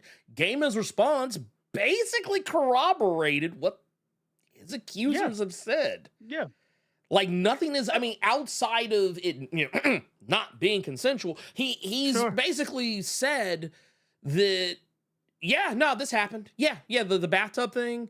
Yeah, no, that totally happened. But it was consensual. That's the only thing that he's changed. That he just makes sure That's right. he's like, oh no, but he like, yes, I did sleep with said woman who said she had UTI and that, but it was consensual. That's right. Like that's right. It's always fill in the blank every bad thing you can imagine possible, comma, but it was consensual. That's basically been his response. And it's like, well, some of the stuff doesn't sound, very consensual. Yeah. And it also, Elite X1, because, always, because we're like a hive mind of sorts. That was also another reason why I was kind of hesitant about doing as well. It's like, man, we just got done talking about Dr. Disrespect. And I was like, and well, I will say, it was easier for me to talk about Dr. Disrespect for a couple of reasons. One of which because I just fuck don't. That guy already. Yeah, I was like, fuck that dude. I was not gonna fuck about this guy. Yeah. But also at the same time, because nothing bad. I don't want to. I'm not trying to minimize what he did, but like the things that he didn't did, get to go through it. He didn't get a chance to go through it. He would have had he not been caught, as we said earlier. But he did not actually get, as far as we know, the opportunity to do what he was accused of trying to do. In this case, these things actually happen. So this is more difficult for me because under normal circumstances, kind of like what we did with Jonathan Majors, what we did with Dr. Disrespect, what we've done with lots of other people, it's been like, oh, I can kind of, in some spaces, where I feel it's comfortable to do so, to bring some levity to the situation, to kind of take a little bit of the punch out of it because it's such a heroin. With the initial info, sure. Right. But like with this, it's like, no, this is like, to me, this is way more serious subject matter. This is something that is like, once again, and I'll totally tell him myself. Like one of the things, as Robo was going through it, I was like, look, I just need you to tell me one thing. Am I watching Sandman season 2? Is what I'm asking, because I was like, I don't want to know the grossest finer details just yet, but just tell me, am I watching Sandman season 2? And as the conversation went on, it just got worse, and it was like, yeah, you probably ain't watching Sandman season. Torrent's a thing. Mm-hmm. Okay, Torrent's a thing. Yeah. Oh no, 100%, 100%. Yeah. Look, let me tell you something. Y'all know me. I'm gonna be on my One Piece journey. I'm gonna be like, right, pirate's like for me. Right. Oh, sing along, all your hopes and dreams. Yeah, that's gonna be me. I'm gonna have the straw hat on and everything. So, look, it's we're gonna be singing about SpongeBob, the whole 9 yards, everything. Pineapple under the sea, Sponge. That's gonna be me. I'm gonna be eating. Krabby Patties and everything. Like this is what it is. I mean, look. I don't even fuck with One Piece like that, but that's like the one time I'm like, yeah, man, it's One Piece time, man. I gotta watch Sandman. I will. Shit. Yeah. And it's coming from a motherfucker who literally has a Netflix subscription. So I mean, I'm just like, I mean, plays matter. Matter. Well, I get my play. Yeah, exactly. And this is also kind of one of the other things too, like why I often tell people that when all the stuff came out about Dan Schneider. Well, granted, there was really nothing that I really gave a shit about that the Dan Schneider really ever did, like from a production standpoint outside of all that. It's one of those things like, if I ever want to watch all that again, I'm not going to be watching it through Nickelodeon channels. I can tell you that much. I'm not going to be watching it in any way that's going to give ad revenue and line the pockets of Nickelodeon if I ever, for whatever reason, decide I want to watch all that again. I was never an Amanda Bynes guy or Drake and Josh, whatever. That was well and outside of my wheelhouse at that point. Yeah, I had a teenage daughter, so I was familiar. Wizards of Waverly Place. Super Mishima is about I want to know about Gaiman's childhood just to see what the series of events like. Yeah, no, I think that's a good point. It's funny you mentioned that because if I'm But- not mistaken, I believe isn't his father said to The be an abuser? Scientologist. Yeah. Well, so episode 3 was actually the most boring episode. Actually, I was like, what the fuck? That was a waste of my life. But it kind of went off on a tangent about his childhood. He grew up in Scientology. His dad was super big into Scientology, and then eventually got excommunicated. His dad has been accused of being an abuser, of a sexual abuser, but was never charged or convicted. And at this point, it's just his dad was allegedly of an abuser. So, but I don't know. No, you're right. I have no idea. But that does lead me to like a question, something that I wanted to say, and it sounds like I'm preaching to the choir here, which is good. But here's a deal. And now I'm just talking to the men here. Especially since most of us are good and grown, right? You know, upper late 30s, 40s, right? Most of us have been in sexual relationships quite a bit. And for a long time. And so I was talking with Maneater about this. And I said, you know what this sounds like to me? This sounds like a dude with a crazy sexual appetite. That he likes dirty shit. He likes shit getting crazy. There's no hate. I forget who said it, the super chat, talking about S&M being bad or something like that. I didn't say anything that, but I don't care. Like when I tell you that I don't care what happens between two consenting adults, I mean I don't care. You want to poop? I don't give a shit. As long as you're not messing with children, as long as you're not abusing anybody, as long as you're not taking advantage of power, right? If there's pure, I don't care. Go nuts. Now, she said, yeah, but this is the problem with dudes, is they don't fucking know they don't understand consent. They just don't understand it. And even now, as a champion of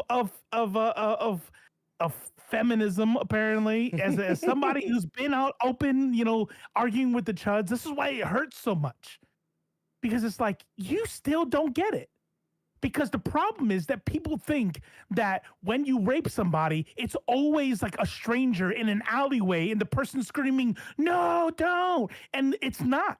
First of all, most sexual assaults happen with people that you know. It is somebody that you know. Most sexual assaults is somebody that you know. People are always scared of the creepy guy, walking behind him on the sidewalk. You should be scared of your date, your husband. You know what I mean? Statistically, this is where your abuse is going to come from. And it makes me think back. And Dakota in my Discord on Left Field said something really, really, it was actually, I heard it. I'm like, man, that is the fucking truth. Well, what's up? He says, as dudes, I bet you lots of us can think back to sexual situations that we should probably be ashamed of. No, I remember that conversation because I was in agreement. I was like, I'm pretty sure if I look back on every relationship I've ever been a part of, going back to the past, I've never obviously I've never had anybody like no, right? But that is more than that. Right? It's more than, have I ever, hoped that somebody drank enough? Like, I'm telling you, as somebody who was a teenager through the 90s, was, sexually active 97, 98, you know what I mean? It's like, I promise you, it's not one of those things like, it was a different time then.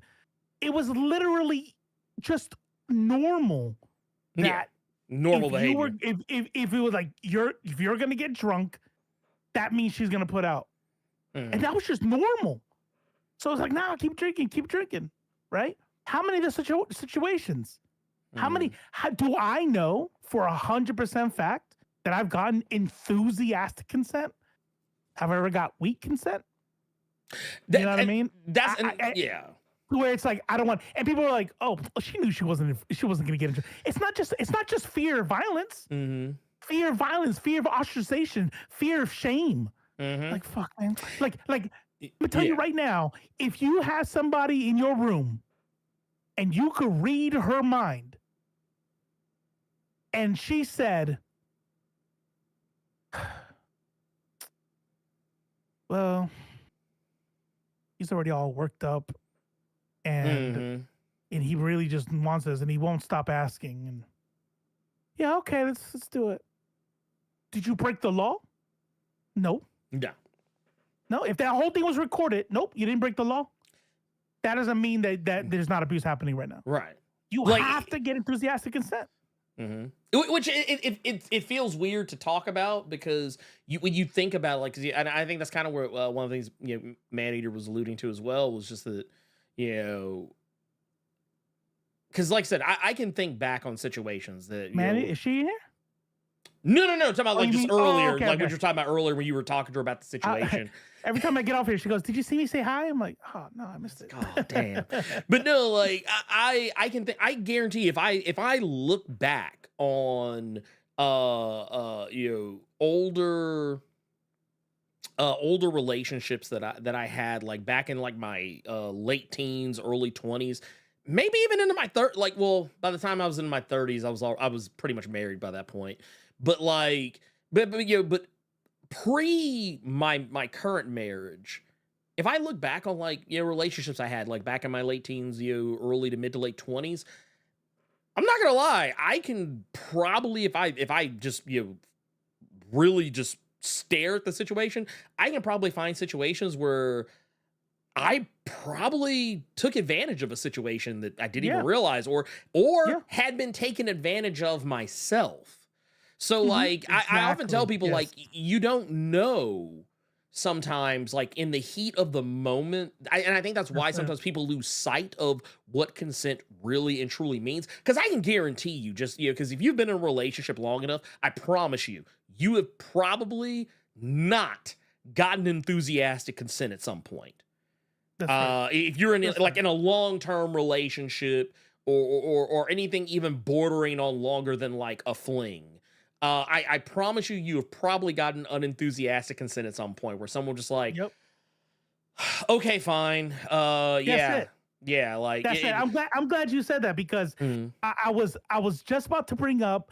There was the dude, who was it? Channel something. The guy who does like Channel Awesome. Was it Channel Awesome? No. It was a number. It was like Channel 10 News or Channel 5 News or something like that. Yeah. He's the tall, goofy guy with messy hair, right? And he would go around, and I can't remember what it was, but he got into some hot water because all these girls kept coming out talking about he was a sex pest. And so you wait for the information, and he says, "Yep, it's true, and I need to get help." But then you listen to how the sex pest was defined.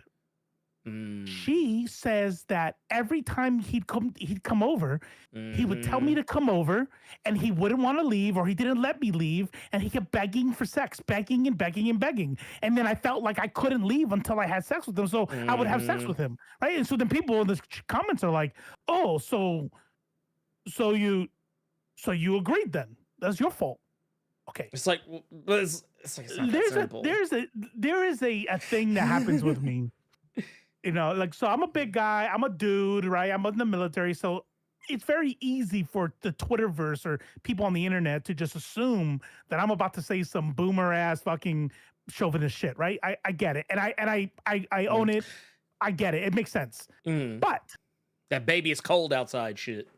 Yeah, exactly. So check this out. I'm like, sometimes people get too black and white and they go, and I'm getting to a point here, and this is going to be the type of shit that I wish, Neil Gaiman is probably too old to fucking give a fuck, but hopefully we can make this the norm. Somebody was like, "Oh, then you raped her. If you begged and begged and begged and begged, that's pestering. That's I forget, they use another word. It's sex pest. Me right now. Oh yeah, no. It's like coercion. So it's coercion. So if you have coercion, then you raped her." And I'm like, calm the fuck down. Calm the fuck down, right? And of course, coming from me, it's like, oh, of course you would say that. I'm like, no, hear me out. Yeah. I do have, there is a pot of gold at the end of this shit rainbow. It's not that it's always going to be SA. Mm-hmm. Because I'd wager, especially if you're married, there have been times where you're like, please, come on, you know what I mean? And your wife or your partner or your girl, whoever, your dude, whatever, it goes, all right. And you're like, oh, sweet, boom, right? Mm-hmm. Here is the point. The point is, when does it become SA? And here is when it becomes SA. When the woman, you can't read her fucking mind, Mm-hmm. gave it to you due to coercion and didn't really actually want to.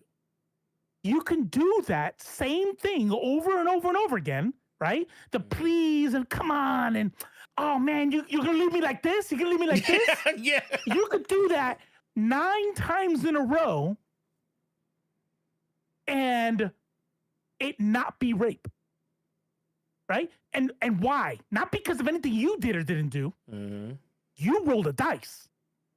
It's because the girl goes, okay, you feel better now? God, dudes, right? And it's like, and it's nothing to them, right? Because they're just like, no, I didn't really. I wasn't in the mood. I'm kind of tired, but all right, let's go. Knock this out, you fucking horny bag. Like, if they're cool with it, then okay. Yeah. But they're cool with it because they're cool with it. You rolled a dice. Mm-hmm. But the second that somebody who's like, he's not gonna shut up. He's gonna fucking say I'm a cock tease. People are gonna make fun of me. Or da da da. Right, exactly. Now you've done it. So it's like, so this is Neil Gaiman. Let me tell you who Neil Gaiman is. Because I don't know that 20-year-old me, rich as fuck, famous as fuck. I'm gonna be honest with you, I don't know if I would have been much different. Yeah. Let me tell you who Neil Gaiman is. And then I'm gonna stop talking. Sorry, I just realized I've been talking forever. Real quick, I will say, yeah. before it escapes me, thank you for the raid. Game Up Level Up hit us with a raid just a minute ago. I want to say shout out. Thank you for that. We appreciate over on the Twitch side. Hey, thank you. We love you for that. Thank you. But carry on. Yes.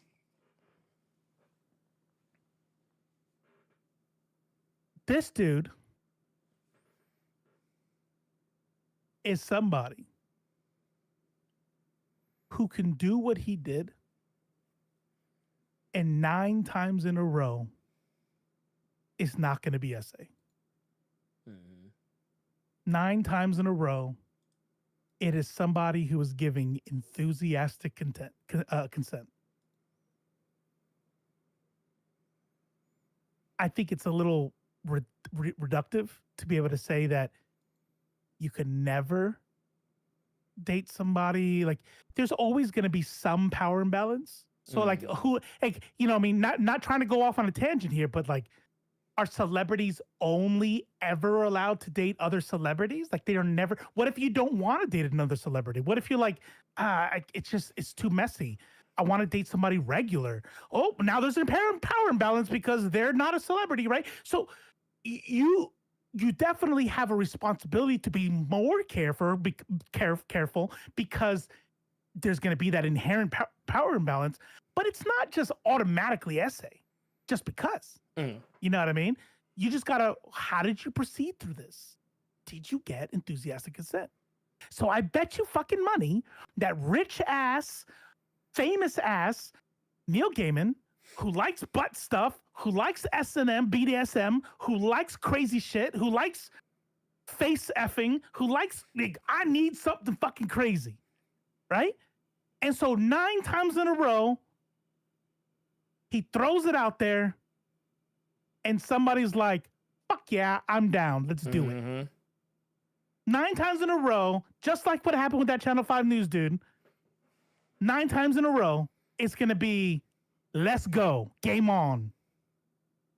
And they interviewed one of them in the podcast. She said when we did all those things that we're describing, that we had screenshots of earlier, all those things. She's like, yeah, oh yeah, we did that stuff all the time. It was fucking awesome. That's one of the girls that he was, okay, enthusiastic consent. Mm-hmm. But because he doesn't understand consent, he doesn't understand that the 10th girl, who is his fucking nanny, who's fucking 40 years younger than him, who is in the giant fucking mansion with this fucking idyllic bathtub, like you're in the fucking, someone brought it up earlier, some Greco-Roman fucking goddess bullshit, and it's like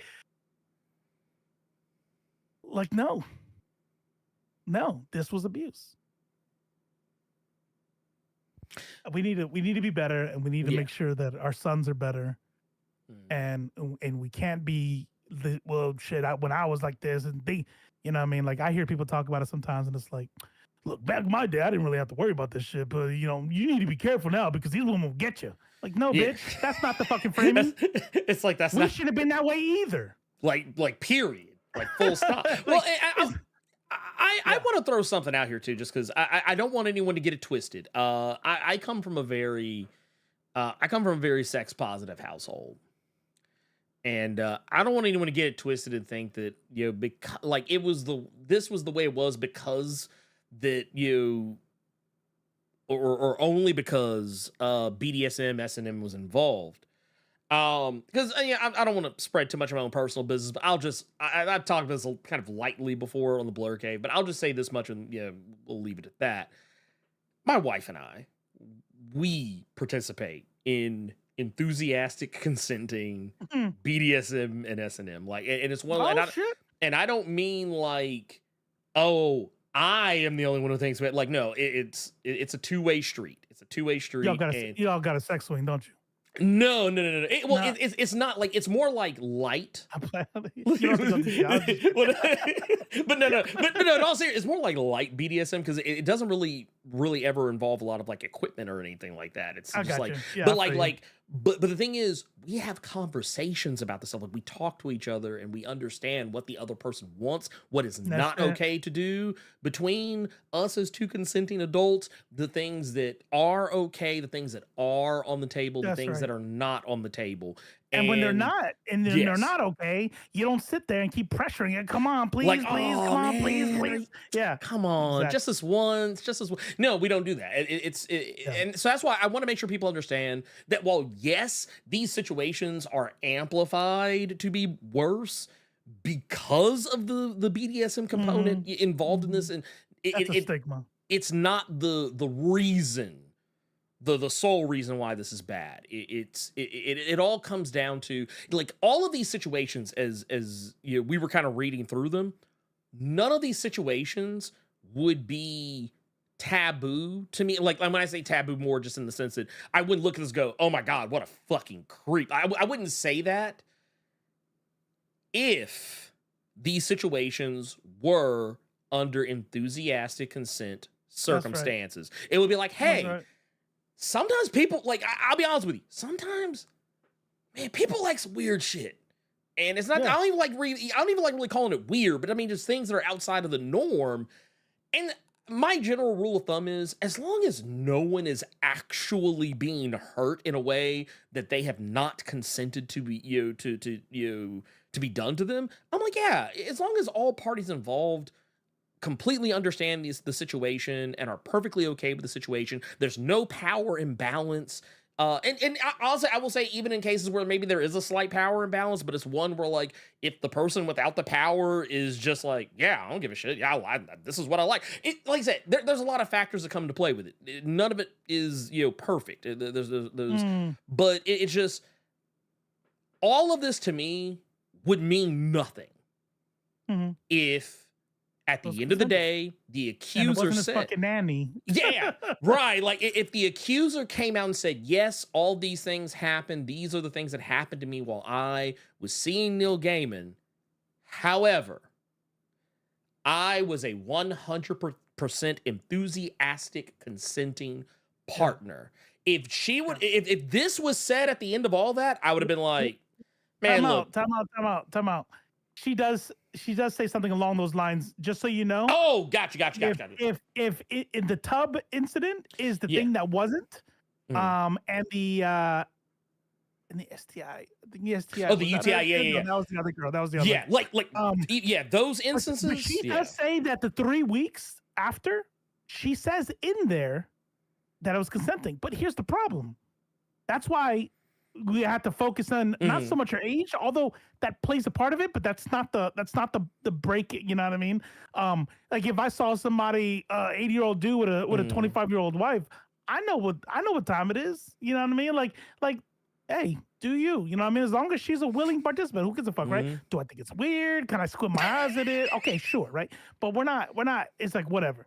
But here's the thing: is because she's the nanny, because they have such an extreme power imbalance, and the initial sexual contact was not consensual. Right. That's now like, the rest of it is like, no, none of that shit. I know you think it was consensual, but that shit is it's out of it now. You were Stockholmed by that point. Like you're exactly. You're gone. You're in cope mode, right? Yeah, she knows it. Yeah. Now she knows it. She goes, I was coping. I was delusional and I was ignoring the fact that I was assaulted because it's Neil fucking Gaiman. You know what I mean?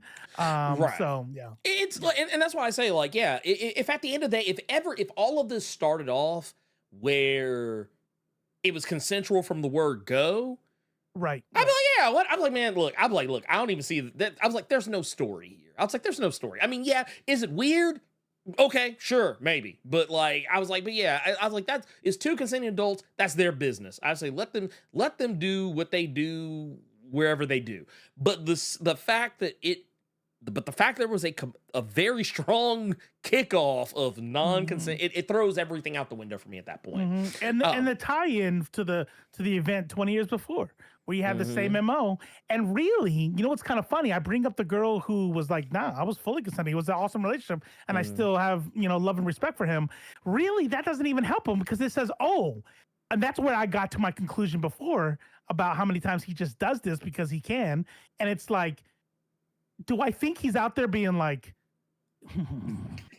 who's next? Like, no, everybody wants to think there's this like cartoon villain, out there. No, you know what it is? Sometimes you just you're a piece of shit because you were made that way. You were brought up that way, and it's like somebody never told you. No, that's not cool. All I do know though is what I got from that one is that Mrs. Blerd has you in a whole ass gimp suit and puts you in a box but it's consensual, so it's okay. Right. It's like, yeah, it's okay. It's perfectly fine. There's another, like I said, I will not disclose the greater details of it, but I will just say that, yeah, what we do is like, I'll put it this way. If someone were to like see it, they would be like, this is, I don't know. But at the end of it all, it's like, we embrace in love and mutual enjoyment of the situation. And oh damn, Elite X1. Well, what happened? That's rough. Don't even laugh. Laugh. That's rough. That's rough. Oh yeah. That's rough. That's rough. Yeah. No, I see. I see. Got one of those crazy swings. I think, you know what's funny? Mm-hmm. I've never even wanted a swing. Mm-hmm. Like I'm like, man, that looks like a lot of work. Oh, unless it's me in the swing. Like, I'm in the swing, she's on top. Okay, now you're lazy. You be like, they got to be a big ass swing. I got to put some reinforcements. Yeah, I'm about to say. Look, I'm gonna tell you right now. I don't know if they have like a sexual version of Fail Army, but I feel like that's one of those things that would wind up on Fail Army. Is like and then like all of a sudden out of nowhere, like the everything like breaks out of the ceiling and everybody is, see, I can't go through all that. Bro, can you imagine dying like that? Dude, that would be terrible. You imagine like your kids, like what happened? Like, oh, my parents, they died. Like, how did they die? Car crash, man. It was a car crash. Yeah. Yeah. It's like we don't we don't talk about that. Yeah. The say that is wild. I mean, I will say, okay, here's the thing.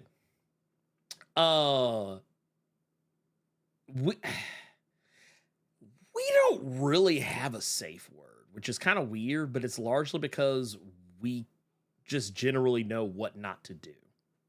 Mm-hmm. Like, Cynthia knows what I don't like. And Right. I know what she And doesn't that's what's like. good about being in a relationship Yeah. a long time. And you just stay away from those things. Like if I know she doesn't like this, or I know if she doesn't like me to say this, I don't say it. I don't do it. Mhm. I just stay the course. And if I want to be adventurous and try something different, I ask her beforehand. Like not like in the heat of the moment, but like in a conversation completely separate from any moment of intimacy. But that is what it is, to talk to one another. To have conversations, and I think those conversations. I'll be honest with you. Oh, go ahead. Yeah, go ahead. I'll be honest with y'all. If you are in a romantic relationship of any kind, I don't care whether you're married, dating, whatever, I think it's incredibly important to talk to your person, whoever they are. I don't it doesn't matter. Talk to them and have some level of understanding, because understanding makes a huge difference in your relationship, regardless of however much you might think it's embarrassing to talk about those things, or however much if it makes you uncomfortable to talk about those things. I highly suggest finding a way to talk about it in a way that you're comfortable. Because I can imagine sometimes those conversations can feel awkward, but I promise you, if you're in what I feel is a very like understanding and loving relationship, I think that you don't have much to worry about. I would imagine you would feel more at home to talk about those things. But yes, that is what oh, gotcha. Oh, hand your business, sir. What I will definitely say is yeah, I think I don't really know if there's anything else to say there on that. I guess I'm just gonna read through some stuff. And he said, he took the actually, do I have I think I actually have one where it's just me. Yeah, it's just blank. It's my camera. That's all it is. Yeah, he's handling some business. He's handling stuff. But that said, I guess before because I think it will be quite a while before we see him back. I will say, let's open the floor up a little bit, and also let me double check and make sure I haven't missed out on anything. Yeah. Oh yeah, here we go. Actually, here's one. I actually did miss this one, I think. Yeah, I did miss this one, bro. We got one from let's see here. Well, this one I'll have to kind of do it this way. It'll just be kind of is what it is at this point. But we got one right here. It says this is from let's zoom this in a little bit so we can see a little bit better. Actually, yeah, bam, right there. This one here is from Daryl with a $5 super chat. Says, man, Sandman and American Gods are getting affected by outside stuff. It is sad to see. It is sad to see and sad to say, but it is kind of what it is at this point. Here's what I'm gonna say, do. And it's the same thing I said earlier. In regards to how I interact with media that is tied to people whose pockets I don't want to line. There is a way. I don't like to promote piracy, but I will definitely say, do what you got to do. Just make sure you have the VPN turned on. Wait, just now caught this. Hold on, wait a minute. Can I show this on here? I don't know if I didn't set this up because I never really planned on this being a thing. Here, let's pull this up because I want to be able to show it. Let's add, here we go. Bam. He has 3 safe words: share, like, and subscribe. More or less. That's basically it. That's it. Those are the only ones you need. You don't need anything else. And let's see what else we got here. Let me see. Safe word plus ultra. I mean, that's actually not a bad idea. It's actually not a bad idea at all. That actually might be a good one. That'd be a good one, actually. And let's see what else we got here.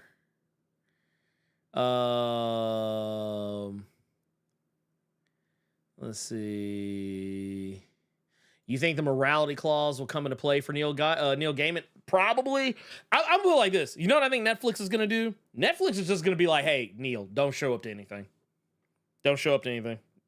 And if anyone is asked, if any of the actors involved are asked about him, they will probably be like, oh, yeah, this is very alarming and it's very sad to hear, but I don't really know anything about the situation, so I can't really speak to that. But and move on from there. That's what's going to happen. And I feel like it sucks, too, because I think some news about the second season of Sandman came out literally the day that I think the story started breaking. So it's just crazy. Let's see. Super Meacham said fell off American Gods after the Orlando Jones situation. They screwed him over big time. Yes, they did. Yes, they did. Yes, they did. Yes, they did. Oh, hey, he's back. He made it back. He's like... Man, I'm tired. He's like, bruh. It was out here, man. It's out here.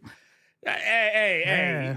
What was it? Man, this dude is not lying when he says he turns off notifications for everything. Oh, yeah. I texted this dude. I'm like, bro. My phone. I gotta. So it's funny. We could wrap it up if you want. I'm like, nah, I gotta go. Like, so you know the fight. Yeah. So for those who don't know, my Discord notifications off by default. I actually was good this time and actually silenced my phone for once. That's actually why I didn't see it. So I've actually seen it and I'm like, oh, my bad. Sorry. Oh, man. But it all comes from a place of love. I don't know. No, it doesn't. Neil's going from Sandman to Sandbag. Bruh. I mean... I actually have a theory. It's just Leffe just dropped off Neil Gaiman at the pool. I'm gonna go take a Neil Gaiman. Yeah. Hey, no Gaiman. No Gaiman. No. So check this out. I have a theory. I think. See, I don't want to be too absolutist about it. You know, they say like money Corrupts, right? And I think that's true. It's probably true, right? There's no ethical billionaires, right? We understand these things. I think celebrity breaks you. I think celebrity fucking breaks you. I think it breaks everyone. When you think about the types of celebrities that have been able to keep their image, that are known for good families, you ever notice that they don't live in Hollywood? They don't go to ads, interviews. They do a movie and then you don't fucking see them ever again. Nope. You know what I mean? Like, what's his name? God damn it. Keanu Reeves. Oh, yeah. You don't, dude. Yeah, Keanu Reeves, he'll promote his movie. He's in a movie. Boop. That motherfucker's gone. He's got a wife.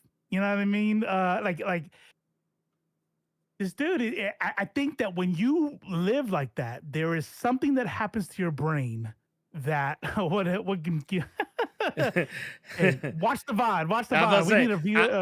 Put an extra view on that shit. Yeah, I was gonna say we started talking about it like at the was it like the 30-minute some odd mark, I Yeah, think. 7:30. Yeah, Yeah, I was gonna say scroll back, like scroll. It would be a lot. Scroll back to like 30 minutes into the stream. I promise you, you will see exactly. You'll yeah. But I also will say grab a. I don't know if you drink or if you smoke. You might want to. Yeah, It's dangerous to go alone. Yeah, Keanu Reeves has a Take these. or was it his old lady? I remember he had somebody, and I remember she looked. It was, man, this is telling. People love telling on themselves. People were saying that she looks old, but she was his age. I'm like, oh, you're just used to people like Leonardo DiCaprio dating people fucking Like 30 years younger than him and shit. Yeah. Which is crazy. That's just crazy to me. Man. I will okay, so we got one here. This is a good one. Vampire Hunter Greg said with $3 super chat said, Robo, you are killing the comedy game tonight. Hey, let me tell you something. So the whole time that it took me a minute to like when you got up, I was like, oh, okay, yeah. I was like, he's gonna go give away free shit. Is what he's gonna go do. Like literally. Hey, I sent you a picture. Put this picture up. Oh, here. Let me pull that. Let me pull that. Bam. Wait, there it is. Boom. And we got it. Look, this is how you know, like, hey, this is my wife. She's my age. You know what I mean? Literally his age. Yeah, like she doesn't have to be a 20-year-old Instagram model. Imagine that. Which, correct me if I'm wrong. Keanu Reeves, how old is he now? He's what, 59? So yeah, he's 59 years old. Damn. As a matter of fact, he's still out here being John Wick too. Dude, man, not even playing around. Matter of fact, he will be 60 this September. No shit. That's old as fuck. Man, he's washed, man. But the funny thing about it is, it's like, dude, look at him. Yeah. And here's the thing, she's not a bad looking woman. She's just a woman that you can tell that she's the same age as he is. I mean, yeah, we have been conditioned by Hollywood to look at, famous celebrities, famous men, and see them with these younger women and be like, it was kind of like, remember when the whole Charlie Sheen thing was popping off and he was with, oh my God, Denise Richards, I think was her name. Right. Or like Tom Cruise and Katie Holmes. Everybody's like, oh yeah, go get him. But the second that you're you're like an older celebrity dating someone your age, like it's like, oh, she looks like she's a little old. You know what's fucked up too? You know what's fucked up? It is fucked up. Is you got this dude? Put that. Just real quick. You can take it down right here. I want you to look at that. I want you to look at him. I want you to really look at him. Yeah. That motherfucker looks 60. Matter of fact, here, look. I want to zoom in. Let's take her out of the equation. Just look at him. He's hurting. Oh, yeah. When I say hurting, that just mean like father time hurting. You know what I mean? Not extra. It's just he's 60. Yeah. And nobody. Look, that hair is starting to thin. Nobody says shit about him. No. That's Keanu Reeves. Everybody had everything to say about his old lady. Yeah, everybody had everything to say about his old lady. Yeah. I'm like, wait. I mean, he's 60. He's getting up there. You know what I mean? Like it's just man, I can't imagine. I can't imagine being a for real celebrity. Like, Leonardo DiCaprio celebrity, Tom Hanks celebrity. I sure can't imagine being that famous as a woman. Oh no, it would be. Oh my God, you can't be on the internet. No, You can't be on the internet. I'd be like, nah, I don't allow internet in my house. Well, I mean, because the thing is, we have been conditioned to look at women as sex objects in Hollywood. Because you think about it, man, looking back at stuff from like the 80s and 90s and thinking about like, oh yeah, there'd be these teen heartthrobs, and like you would go back and look, and like, the dudes would always, it was standard fare for the guys, like, they usually be like, dressed up in, some fancy clothes or whatever, doing like the smolder or whatever, and maybe occasionally they might have their shirt off, but like women were always dolled up more, like they were supposed to be on the cover of, Sports Illustrated swimsuit edition, even though a lot of those actresses were probably like not more than 15, 16 years old at the time that we were seeing them. And so basically they were being sexualized in a way that it was almost as if, oh, they're already grown. And it's the way Hollywood thinks, and it's the way it's conditioned us to think. So yeah, when you see a woman who is like, oh my God, I remember Jennifer Aniston. This was like quite a few years ago, when Horrible Bosses came out. Everybody's like, "Oh my God, Jennifer Aniston! How does she stay looking so young?" And it's like, she doesn't really look young. I mean, she looks like a woman that is of her age. It's just that she's dressing and carrying herself in a way as though she doesn't care. And I was like, "That's what you're." Well, a lot of these people live. People don't understand. There are 3 things that normal people do that celebrities don't do. You may think they do.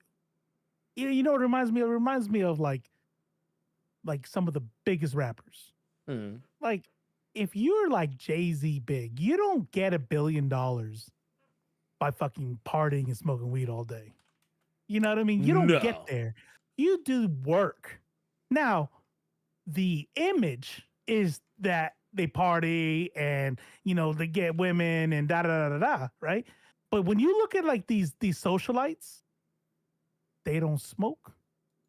They don't really drink all that much. And they use sunscreen like a mofo. But when they go out, you get the papers. You want people to be like, you're living the life. And every single time you find somebody who actually had a problem, like Lindsay Lohan. Oh, yeah. Look with drugs and partying. Somebody who's actually doing drugs and partying, that should have fucked you up. You know what I mean? So I mean, people are like, "Oh, how does she look so young?" Look, J-Lo, Jennifer Aniston, all of them. First of all, nobody escapes time. But the reason why you feel that way is because you're around normal people who drank through their entire 20s. You know what I mean? And now you look like shit at 35. Yeah. Hey, look, we spent about an hour and a half, I feel, talking about it. I'm gonna say Ramsey. I'm gonna say go back, scroll back to like the 30 some odd. Wait till we're done. It's gonna be a VOD. Then watch the VOD so we get more views on it. Yeah, there you go. That's how you do it. That's how you do it. That's how you do it. Yeah, there you go. But no, we talked about his sexual impropriety and great and what I think is probably greater detail than I even initially thought we would. So I don't want to relive that horror story again. I like watching actual horror movies, not real life ones. Kill your heroes. That's the theme of the fucking last 5 to 10 years. Yeah. Kill your heroes. Literally, I'm not gonna lie. If I had the power of Wanda Maximoff, I would literally just be like, no more heroes. No more heroes. Done. And look, I ain't talking about the video game either. I ain't even talking about the video game. I'm talking about legitimately no more heroes. Look, here's the deal. Is you don't know these people. Shit, you don't know us. And we're nobody. You don't know them. They don't do shit for you. They're not your family. If they were your family, you should still be able to fucking throw them out to put them in the trash. But they're not even that. I don't give a fuck who it is. I don't care. You know what I mean? It's like everybody, kill them all. Even I actually saw mentally this in your mind. In your mind, yeah. Very, very, very, very, very much. Well, I saw an interaction with a friend of the channel, Vita Ayala, the other day. They were talking about. I don't know. I didn't ask what they were talking about, but I could tell it was probably in regards to this. But the long and short of it was, their statement was basically what we were just talking about, that like there's no person whose work you love so much that you ignore the things they've done. And that was basically kind of what my sentiment was in response to their tweet, was that, I was like, I don't care what you've done, in terms of entertainment. If you perpetrated some bullshit, then you got to get about. I'm done with you. I can't rocks with you no more. At that point. But here's something I want people to think about too. This part's gonna be a little bit hard.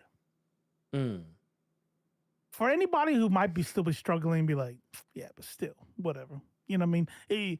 Everybody, this is the thing. Everybody's got something bad. Okay. Here's what I'll tell you. Remember I talked about that consistent framework, right? That, man, I replace it. I want you to honestly, if you're out there still thinking that you got to get this dude to pass and all this shit, I want you to tell me what you would do if this dude came out and the news that dropped, last week or however long ago this was, if the news that dropped was him on tape saying the N-word with the hard ER over and over. Like, what would you do? How would you feel? Well, how would you then respond to consuming his work, et cetera, et cetera? Mm-hmm. And that's the type of shit I think about when I think about shit that like J.K. Rowling. Mm-hmm. Like to me, you have to be unique. I think people should try. Nobody's perfect. You should try to be consistent. Mm-hmm. I don't know anybody personally who's a trans person that I know of. My kids aren't trans. My mom, my dad, like nobody like close to me that I love is trans. But I still gotta go. What is the right thing to do here? And even though it doesn't affect me, because that's that conservative mindset. That's how the GOP is. You know what I mean? Not to make it get into real politics or political parties and shit. But like MAGA, like that's that whole mindset. Only I matter, right? That's that capitalist mindset. And so I forced myself to where like, yeah, it would be easy to ignore some shit. But we're not going to ignore it for racism. We know we won't. That means we're not going to ignore it for sexual assault. We're not going to ignore it for our favorite authors. We're not going to ignore it for the protection of trans people and the LGBT. We're not going to ignore it for any marginalized people. You know what I mean? Because that's just is that way. So you got to make sure, just kill your heroes in your mind. And it's kind of the same thing this came up during the Bill Cosby trial. Like I kept telling people, Bill Cosby was not on trial. Cliff Huxtable was on trial. Same thing with Johnny Depp and Amber Heard. Johnny Depp was not on trial. Captain Jack Sparrow was on trial. Mm-hmm.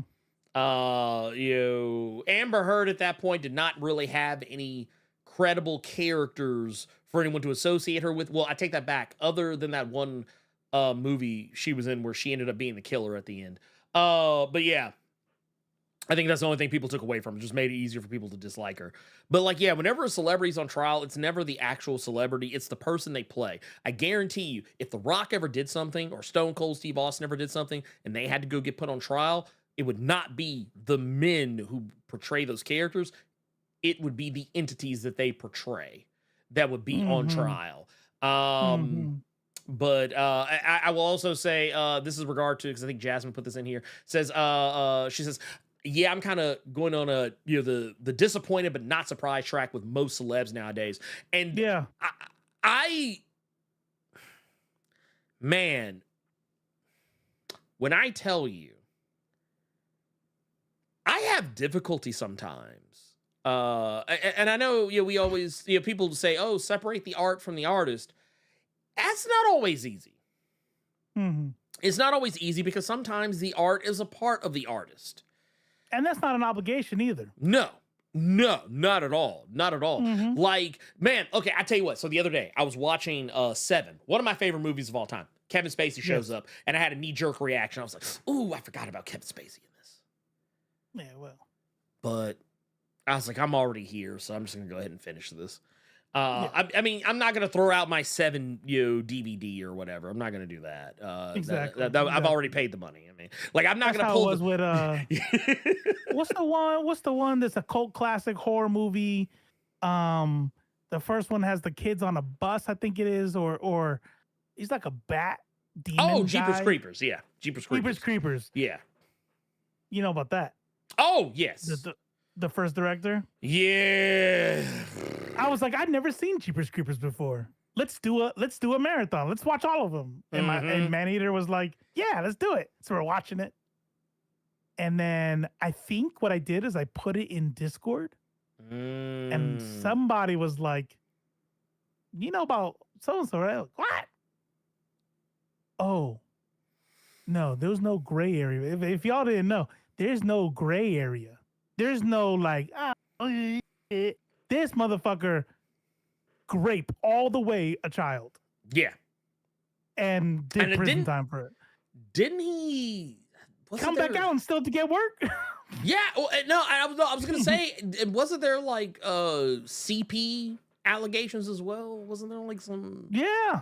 If I remember correctly. But yeah, I just, that one kind of messed me up too because I really liked. He didn't direct the new one. No. Matter of fact, if I'm not mistaken, I think he has been disavowed from that property.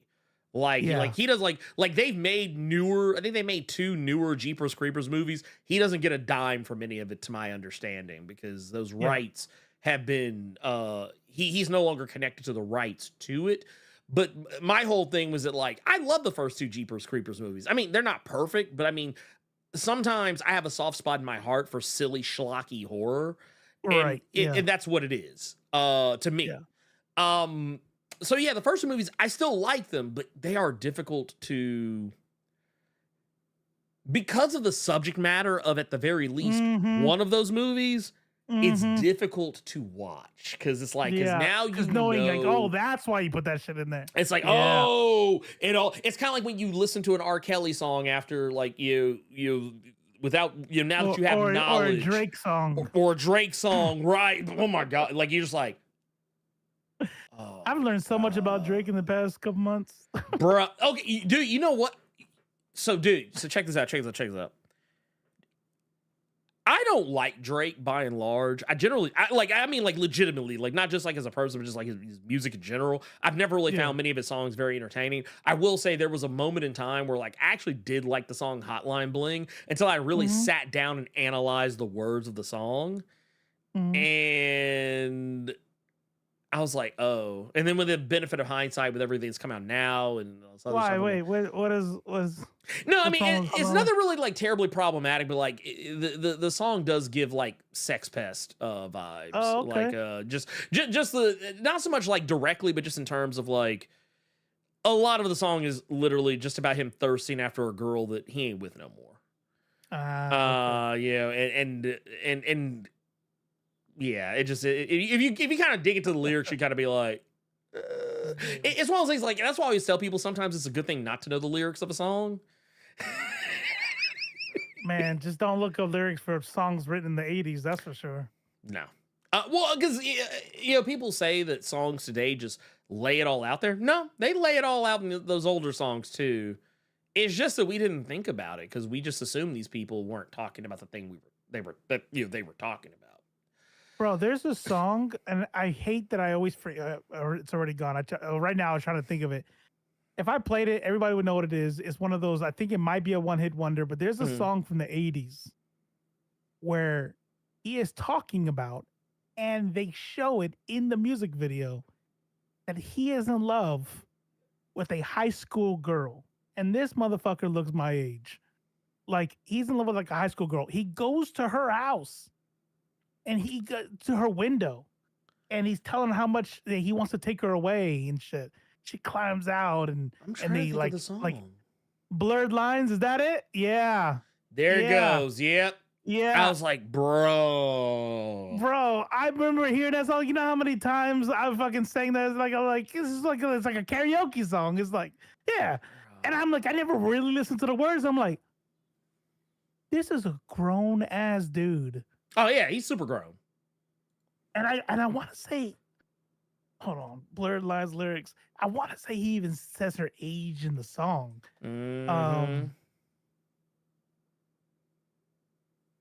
Oh no, not Blerd Lines. Not Blerd Lines. You talking about Robin Thicke? No. This is a song from the 80s. Wait. Oh, hold on. Man, dude, I really don't want to mess up my search history like this, but I'm gonna do it. You know what you do? Most problematic 80s songs. Oh, there you go. That way you don't get the FBI. I don't want showing up. I don't want my FBI agent. Yeah, because everybody has an assigned FBI agent. I don't want that. Okay, so here it is. Money for Nothing. Oh wow, I never realized that was in that song. Never mind. Parents just don't understand. What's wrong with that? Yeah, they said. So okay, so they said basically. Oh wow. Yeah, says where the girl that Fresh Prince is macking on turns out to be a 12-year-old runaway. Creepy. I didn't. Wow. Yeah, there's that part. Girls by Beastie Boys. I'm trying to see if there's any, like, all the rest of these don't really. I don't know. I don't know if the one is actually. I'm gonna look for it, and then I'm gonna put it in the Blerd Co server. There you go. I like it. Everybody's gonna know this song. Oh my god.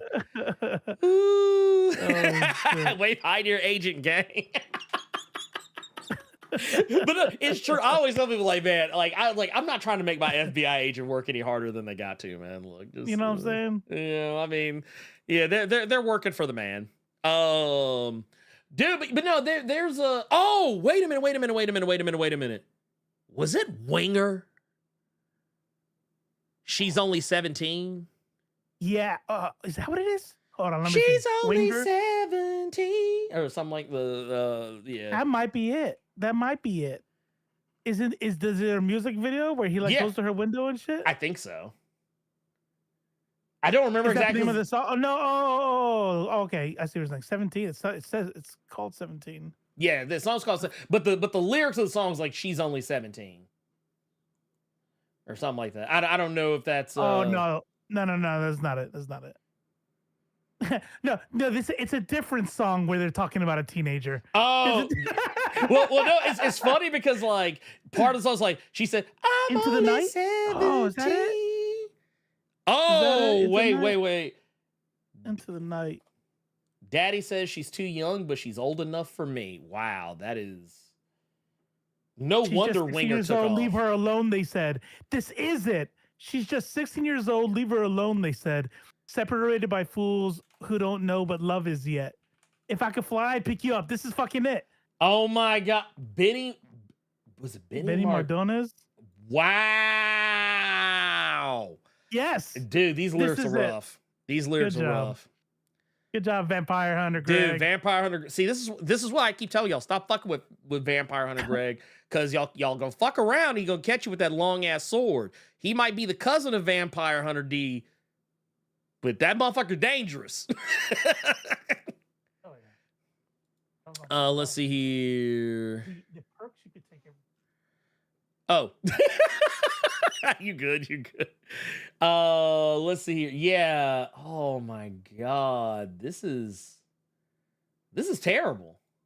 A boy asking, "Can I take perks yet?" I'm like, yes. Yes. It's like, take your perks, man. Take your perks, man. Yeah, it's bad. Yeah, dude. This is all. Honestly, I'm gonna tell you right now. Benny Mardones and Kip Winger, fuck them. That's what I say. Honestly, fuck the 80s. Yeah, man. I was watching something on Threads. Somebody had shared a reel on Threads, and I gave a standing ovation by myself in this room. And I'm like, everybody wants to talk about like how nice it was and how back in the day, like, you know what the fucking 80s were? Let me tell you what the 80s were. Dirty. You know what? 100%. I remember? Everything's dirty, sticky. The fucking streets are nasty. Everything's fucking dirty. I don't care. I grew up on base housing. You know what I mean? Listen, everything was dirty. The fucking pollution was fucking shit. The sky was fucking brown. I don't know why people love the 80s so damn much. That shit was nasty. Everybody smoked indoors. So you got all this yellow shit everywhere. That's what it is. You know what the 80s is to me? it's Breaking Bad when they're in Mexico. That's what the 80s are. All of the 80s, yellow and dirt. Oh, you know what? Oh, you know what? You know what reminds me? Like, I never thought about this until somebody pointed it out to me. There used to be this podcast I used to listen. Technically, I still listen to it every now and again. I don't know why I'm saying I used to. It was these guys. They had a podcast called System Mastery, but it was about tabletop gaming. But they had a spin-off podcast called Movie Mastery. And one of the things they would always bring up is how there were no good movies in like the 70s. They're like, every movie, all of them had the same thing. They said every movie in the 70s had a scene in a police station, and everything was either like some kind of sickly green or yellow. And it was just like, and when they said that, I actually went back. I was like, dude, they're bullshitting. Went back, and I was like, damn, they right. I was like, damn, they're right. Damn, every 70s movie has seen a police station. And there was some sex worker who looked like Cyndi Lauper getting drugged in with their hands cuffed behind her. Who was probably 16. Probably 16, if not younger. Oh my God. If Vampire Greg with 3, I said, Blerd, I effing love you, bro. Hey, I love you back. By the way, speaking of, I want to, okay, so I talked about this in the Blur Cave. This is complete non sequitur, but it has a lot to do with the fact that of who I'm talking to right now. Vampire Hunter Greg, you'll be proud of me. I actually went back and I've been watching a lot of like old anime. A lot of old anime. And I sat down last night and rewatched the original Vampire Hunter D for the first time in some years. And let me tell you, goddamn, I forgot how good that shit was. But it also kind of messed me up because I realized there was a new dub. Because I've never seen the movie in Japanese. I've only ever seen it like dubbed. It was like the original streamlined dub. But then there was apparently they had a new dub since then that I just didn't know about when I was watching it. And the voices sounded different. I was like, hold on, pimp. But yeah. Oh, by the way, someone said The Last Dragon I actually showed that movie to my wife and kid for the first time last week. Last Dragon. What's that about? Barry Gordy's Last Dragon, one about the black guy, Bruce Leroy Green, who like idolizes Bruce Lee and he wants to become like the best martial artist, and he ends up fighting a guy named Shonuff. Matter of fact, it's where Nigga, please. Oh, okay. It's where that comes from. It's just where that comes from. Okay. I don't know why, but in my head, I was thinking something like The Golden Child. Oh, no. Okay, so other funny story. I showed that movie to my wife and daughter for the first time the week before last. The Golden Child. That shit will stick with me forever. I remember being a kid watching that and just being like, this is so awesome. Dude, okay, so here's the thing. You know what's going to fuck your head up? Total John Carpenter movie. No shit. Yeah, it's a John Carpenter movie. It. Especially at the end there. I can see it.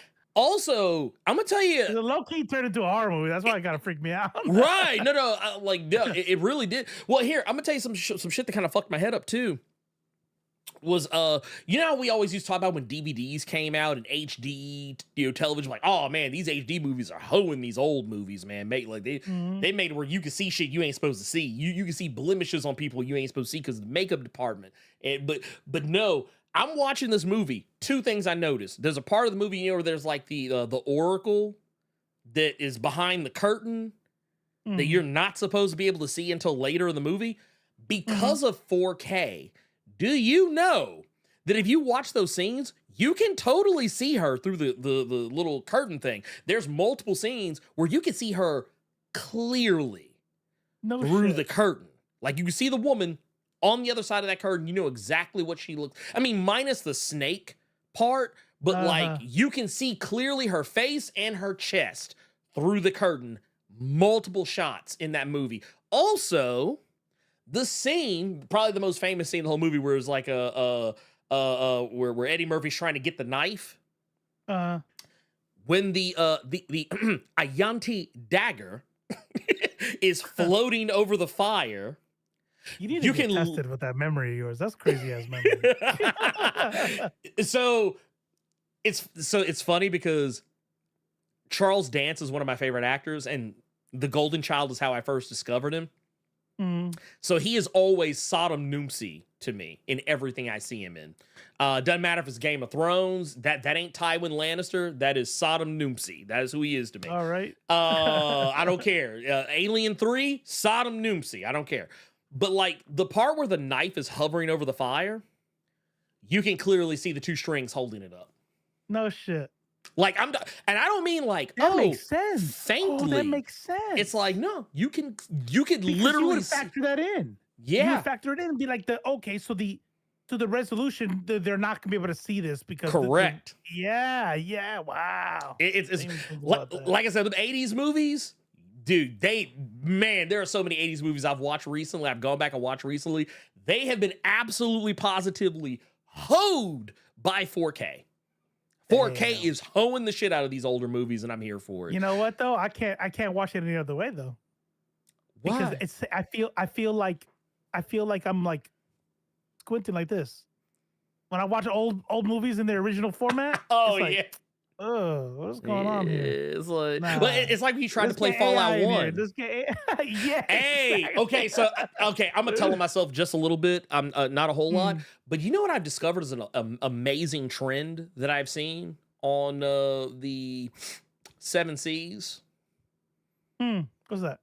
AI upscaling of older movies that have and TV shows that have not been upscaled or remastered in a long time.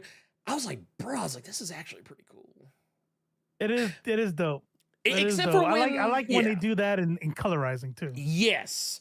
I will say I did see one bad one and I was like, ooh, this is terrible. I think someone tried to do like Jason. They tried to do Jason and the Argonauts, and I was like, ooh, stop. Because I said, y'all, like they literally made the whole, like the people in the, like they were trying to like improve the actual effects of the movie, and they just actually made the film look incredibly worse. But I actually have seen instances where people have gone back and upscaled to 4K older movies, and they look great. So yeah, just that was the issue with the adult film stars had in the late 2000s. What was because the resolution got so good, so you can see all the blemishes and stuff. Yep, dude, these cameras out here telling on folks about that. Wow. Oh yeah. It changed the way it changed the film industry on every single level. Like everybody had to work differently. And why more makeup had to start being used. It's insane. But correctly. Correctly, yes, correctly. Right, yeah, because you could just kind of throw that shit on, right? The camera's not gonna be able to pick this up, so we gotta lighten this up and blah blah blah. But now you got, we need an actual real makeup artist now because this fucking ultra high def. Oh, yeah, exactly. You gotta have it right here. Was Daryl said by the way, thank you for that $5 super chat. Says old enough to pee, old enough for me. I have heard that from my elders. Then she said she was 18 jokes and shows. Yeah, no, that grass on the field, all that shit. Yeah. Old enough to bleed, old enough to breathe. And they're jokes. They're jokes. They're all jokes. But it's like, but it's a weird joke. Yeah. I feel like you actually do want to do that. Yeah, it's not it's not so much like, or even when they would say like 17 will get you 20, it was never so much a don't do it, don't get caught. Yeah, that's usually like I think there were definitely some, like I remember like when I was coming up, it was used around me in the sense of that shit ain't cool, but at the same time I know lots of other people who would say it and they just meant don't get caught. Yeah. Or even like go back, like it's that what was it, Dazed and Confused. Matthew McConaughey's character. That's what I love about those high school girls. I get old, they stay the same age. Yeah. I mean, really, all you have to do is ask literally any woman in your life. Any woman in your life, and ladies, if you're in the chat, either them or they know somebody who have dated whole ass adults. While they were in high school. I have never met one girl who's like, yep, either they or someone they knew. Yep, she was 15 and her boyfriend was 24 years old and blah blah blah. Yeah. Dude, I've not to put anybody fuck that dude. Anyway, I remember one of my sister-in-laws, when me and my wife first started dating, she was dating a guy who was good and fucking grown when she was like 14, 15 years old. And we used to clown that dude, me especially, every time. Every time we would have like little family get-togethers. I don't understand. Because I remember I would pull him aside and be like, dude, real talk. What do you see in her? Yeah. Oh, well, I mean, she's just really mature for age.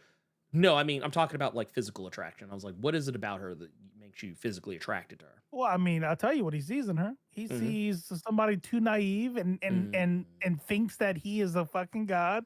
And his insecurities made it to where she won't compare him to nobody else because she hasn't had anybody else.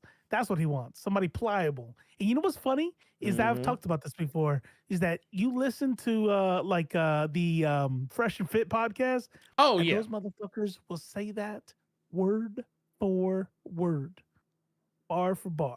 They will tell you, because they haven't been ruined yet. It's because they'll listen better or I'm like, it's like, no, they're too young to get your bullshit. They're too young to not fall. Like, and I've even seen like the Matt Walshes of the world even kind of talk about the it's perfectly okay because that's how it used to be back in the day. Back when your great grandma probably ended up getting sold off into some marriage, like betrothal situation or or whatever, or actually no, to throw you one even better, the term marriage of how the term marriage of convenience kind of got twisted back in those days, things of that nature. It's just like, bruh. Yeah, exactly. And that's exactly what it is. Oh my God. Yeah, I just talking about the primary age of 16. Yeah. I mean, that's all like that's why I keep telling people.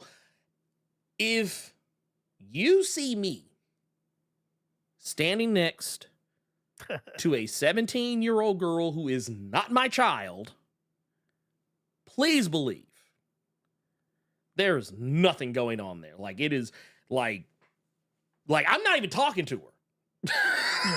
Like there's no conversation. There's nothing me and a 17, 16, 15, 14, 12, 11, whatever. There's nothing that we have to talk about.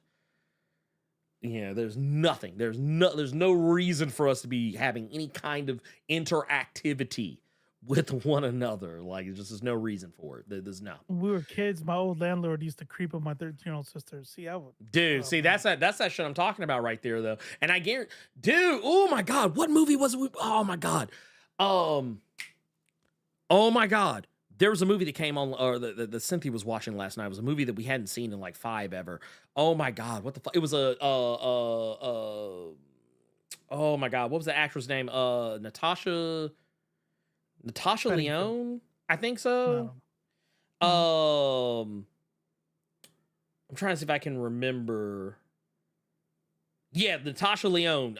It was one of her movies, and it was called The Slums of Beverly Hills. And there's it's a God. When did that movie come out? It was 1998. I think this was actually, I want to say it was actually one of, if not her first movie overall. Like, and she was, if I'm not mistaken, underage at the time.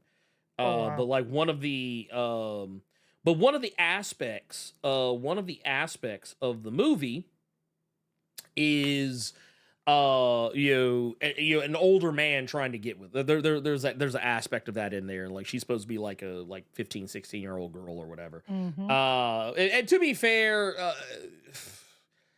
as far as like from a production state goes, you do see, technically you see her nude in some scenes, but it's not actually her, because she, once again, as an actress, she was actually underage at the time. But because of the nature of the story, it still goes in that direction. They use like a body double that is of age, or of someone who is of age, but still, it's one of those movies. It's very like, I was like, I don't even remember how I saw that movie originally, but when she was watching it last night, she was like, yeah, she's like, I haven't seen this movie in like 5 ever. And I was like, oh damn. And then like, as we kept on watching, it was like, oh Like I said, sometimes when you go back and You revisit know what's stuff, a wild ass movie? what's that? And I haven't seen it. I only know about it. But Blue Lagoon. I have. Yeah. And I haven't seen it not for any like ethical reasons. I didn't even know. I just kind of recently found out the story about it. But I was like, oh no, I've never seen it. I don't know. It's not a story that I was never interested. You know, I mean, I don't know. And it's like, oh yeah. Well, how old was she? Brooke Shields? Yeah, Brooke Shields. Oh my God. At She the was time, like 16 or something. I think she was 16. Yeah. Because that was like the whole, like, I remember that was what everyone was talking about the movies. Like, oh my God, they're so young. And I was like, oh my God, these situations are so, oh my God. 14. 14. Brooke Shields is 14. And the thing is, she was treated as a sex object back then, too. Sure she was. Because I remember Brooke Shields used to be in the book. Yeah. And the setting was, bro. I remember like it was Manny telling me. I'm like, what? She goes, yeah. And she goes, do you know what that's about? What that movie's about? I'm like, this young couple that gets stranded on an island and fall in love. I don't fucking know. Like I see memes. I don't know. And she's like, they're brother and sister. Yeah, brother and sister. And if I'm not mistaken, she gets pregnant. They fall in love. And these motherfuckers, this movie is not like an Eyes Wide Shut, like this is creepy. This is a romance story. And people from the 70s were like, oh, like it is sweet. That motherfucker's 14, and in the movie, she's fucking her brother. Like, what is wrong with you people, man? Dude, like I said, man, I remember because I was at a time where I'm old enough to remember Brooke Shields was considered like what we would call today an S-tier white woman. That's what she. Oh, yeah. That's how people treated her like that then at 14, 15, 16 years old. Now, Brooke Shields, when she was doing her modeling thing, like some people are like, man, what did old heads like? And I say old heads like I'm not in my 40s, but I'm saying obviously the people I call old heads, back then, they're like 60. They're in their 60s now. But like I was a kid, and when I became an adult, I look back at some of these past. I'm like, ugh. Like what? That was a sex symbol? What? Now Brooke Shields is beautiful. Yeah, it's wild to me that like because it's funny you bring up like the synchronicity of the things that come up because the guy who plays the brother in that movie, he's actually Lolita too. Yeah. Oh yeah, dude, I've seen people like praising Lolita. I think I actually remember like, J.K. Rowling was even praising it very recently. I'm like, fuck, oh yeah, she would. And then maybe to somewhat lesser extent, but still in the same vein, Leon, the professional. Like, yes. Going back and revisiting that movie, I'm like, yes. I remember loving the fuck out of that movie until it got, and this is fucking wild, dude. I remember loving the fucking movie because he's such a badass. And no then women, I got to those scenes, right? Those scenes? Nothing happened. No. But I'm uncomfortable. Right. No. Like, that's enough. Kind of weird, right? That's weird, right? That's weird. No. Bro, let me tell you something. There's a deleted scene. A deleted part of the script. They were supposed to have sex. No, I'm good. That's why it was weird. That's why you felt weird. It was like, wait, nothing happens. Why do I feel weird? Like, I don't know. Maybe that's a me problem. You know what I mean? Like, okay. But I'm like, oh, that's because that's what the fucking writer was insinuating anyway. Yeah, no, that is 100% what he was aiming. He was aiming for that. And also, I want to point out, oh my God, what was his name? Why am I blanking on that man's name? Oh God, I can't believe I'm blanking on it. No, the guy who's Luc Besson. I remember later in life it became. I don't remember the finer details of it, so I'm not gonna try and misremember it. But like I remember, I like how an episode on Neil Gaiman has been like, man, the fucking past was trash. Yeah, like we're like, man, fuck these dudes. Like it has made us. It has made us. Oh, here it is. Yes, I was correct. In 2018, Luc Besson, the guy who was behind all your like the Leon the Professional and the Fifth Element, all that shit, he was accused in 2018 of sexual assault. What? This is my surprise face. It's like what do you mean? I mean, the only surprising thing about that is that the accuser wasn't underage. Okay, so let's You put it don't like, it's possible. It's possible. But yeah, basically that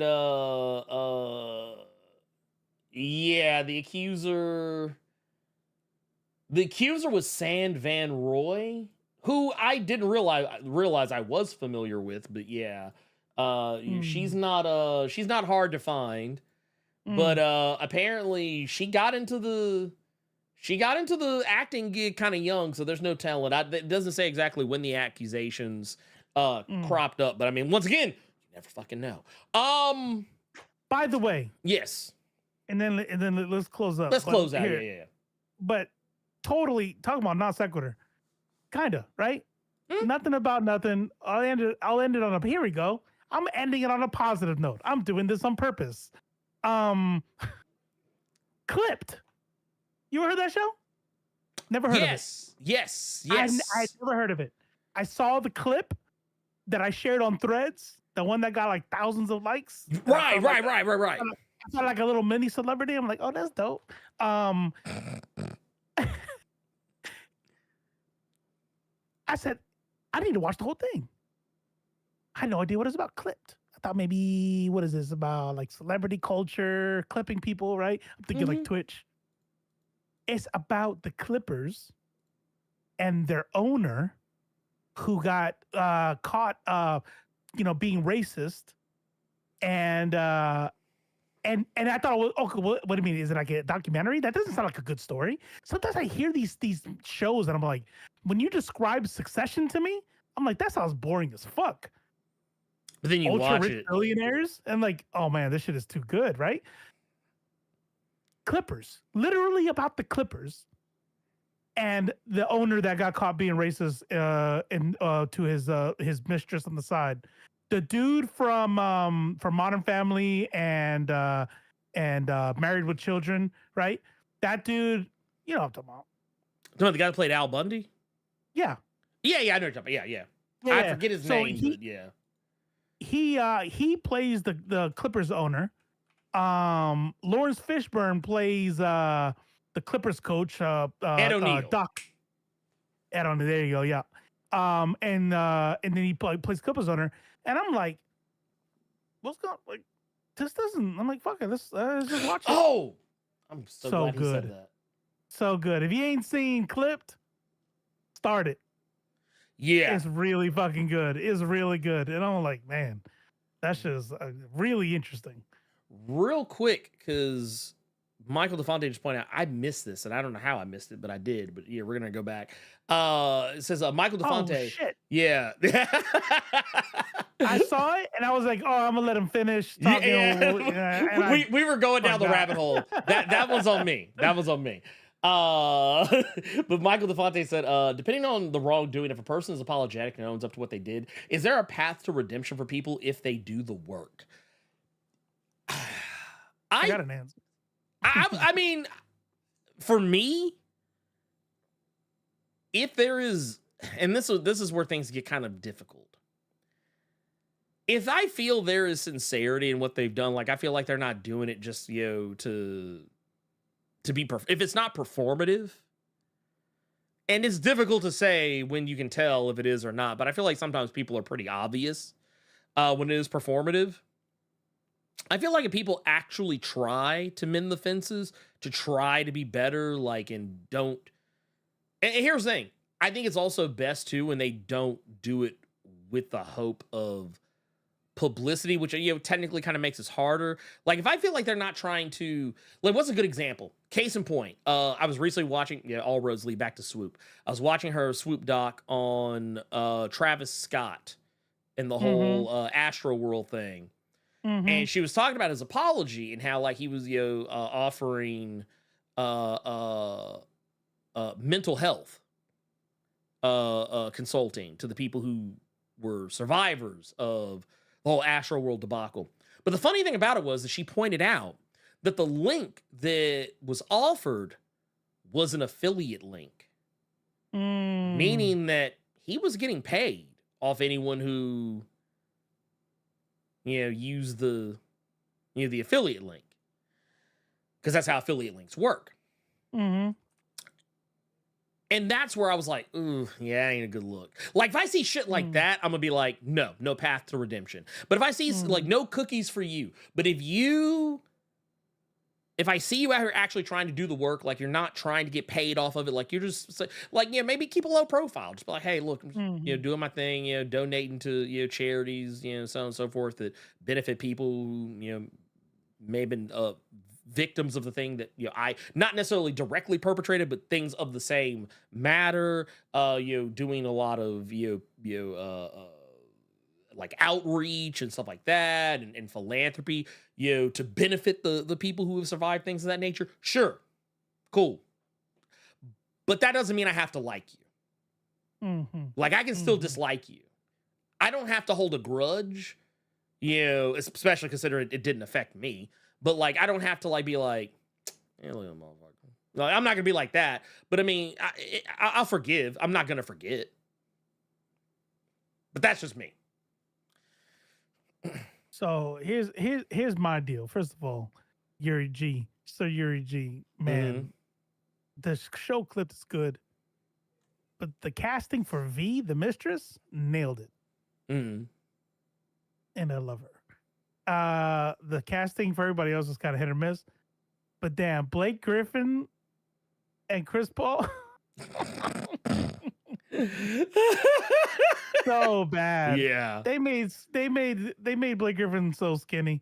I was mad for Blake Griffin. I'm like, why'd you do that to my boy? Yeah, Chris Paul don't look anything like the player. All right, because everybody else you could tell they tried. I feel like the only person who nailed it for real was V. Like, okay, we found her twin. Everybody else, we don't care. All right. What is this referencing? Michael Vick versus Hulk Hogan? Like talking about like the difference between people. Like Hulk Hogan's apology was kind of bullshit. Michael Vick actually like he did a lot. Put money like towards like animal abuse, right? Like he did prison time. He did his time. Yeah. And he's been. I mean, I can't speak to everything he's done, but like I know, like for the most part, since then he's been, relatively speaking, a model citizen since. And he's also tried to provide outreach to players in the NFL who might be getting caught up in some shit. Like he's trying to like be like more of a mentor, which I thought was cool. I was like, dude, cool. I mean, you still, that's fucked up what you did, but at least you tried. Like he wasn't asking for cookies. Like he did it quietly. For like the only reason we knew is because he was such a high profile NFL star that got caught up. So there was no way you weren't going to know, but he wasn't going out of his way to be like, ooh, see? Are the cameras rolling? Okay. Ooh, look at me. I'm handing over a check for $10 million. Oh, look at look how great I am. Exactly. There's also an aspect to it that I usually don't bring up because I hate it when people do it.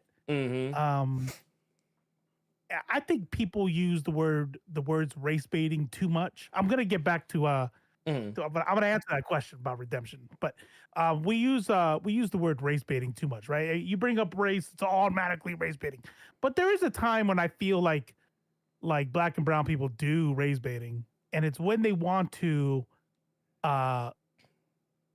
distract from someone they like doing something bad. Like, if you're gonna talk about Bill fucking Cosby being black and that's why, bro, no, man, it's fucking because he raped fucking 100 women. Like get the fuck out of here with any of that. Like, because I mean, here's the thing: Harvey Weinstein didn't sexually assault half as many people as Bill Cosby was alleged to, and he got caught too. Yeah. So it's not a race thing. Check this out. Michael Vick, not only because he was black, but because he did a what like our culture would call a black crime. You know what I'm saying? He's black and he was fighting dogs, right? And you know me and the animals, like, so fuck him. Like, you know, Yeah. I'd be like, death penalty. I don't care anyway.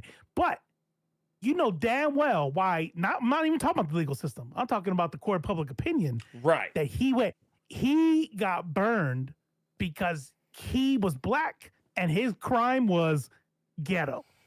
But you're out there, if you're a white dude and you beat your wife, nah, you know, hey, he said he was sorry. He got anger management. You know what I mean? Like you do something that is as typical of like, I'm just saying.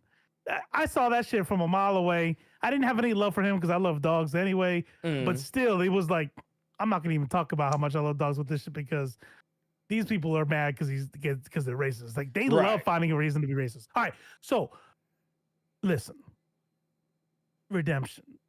There's two things about this, and people in the chat, I see it.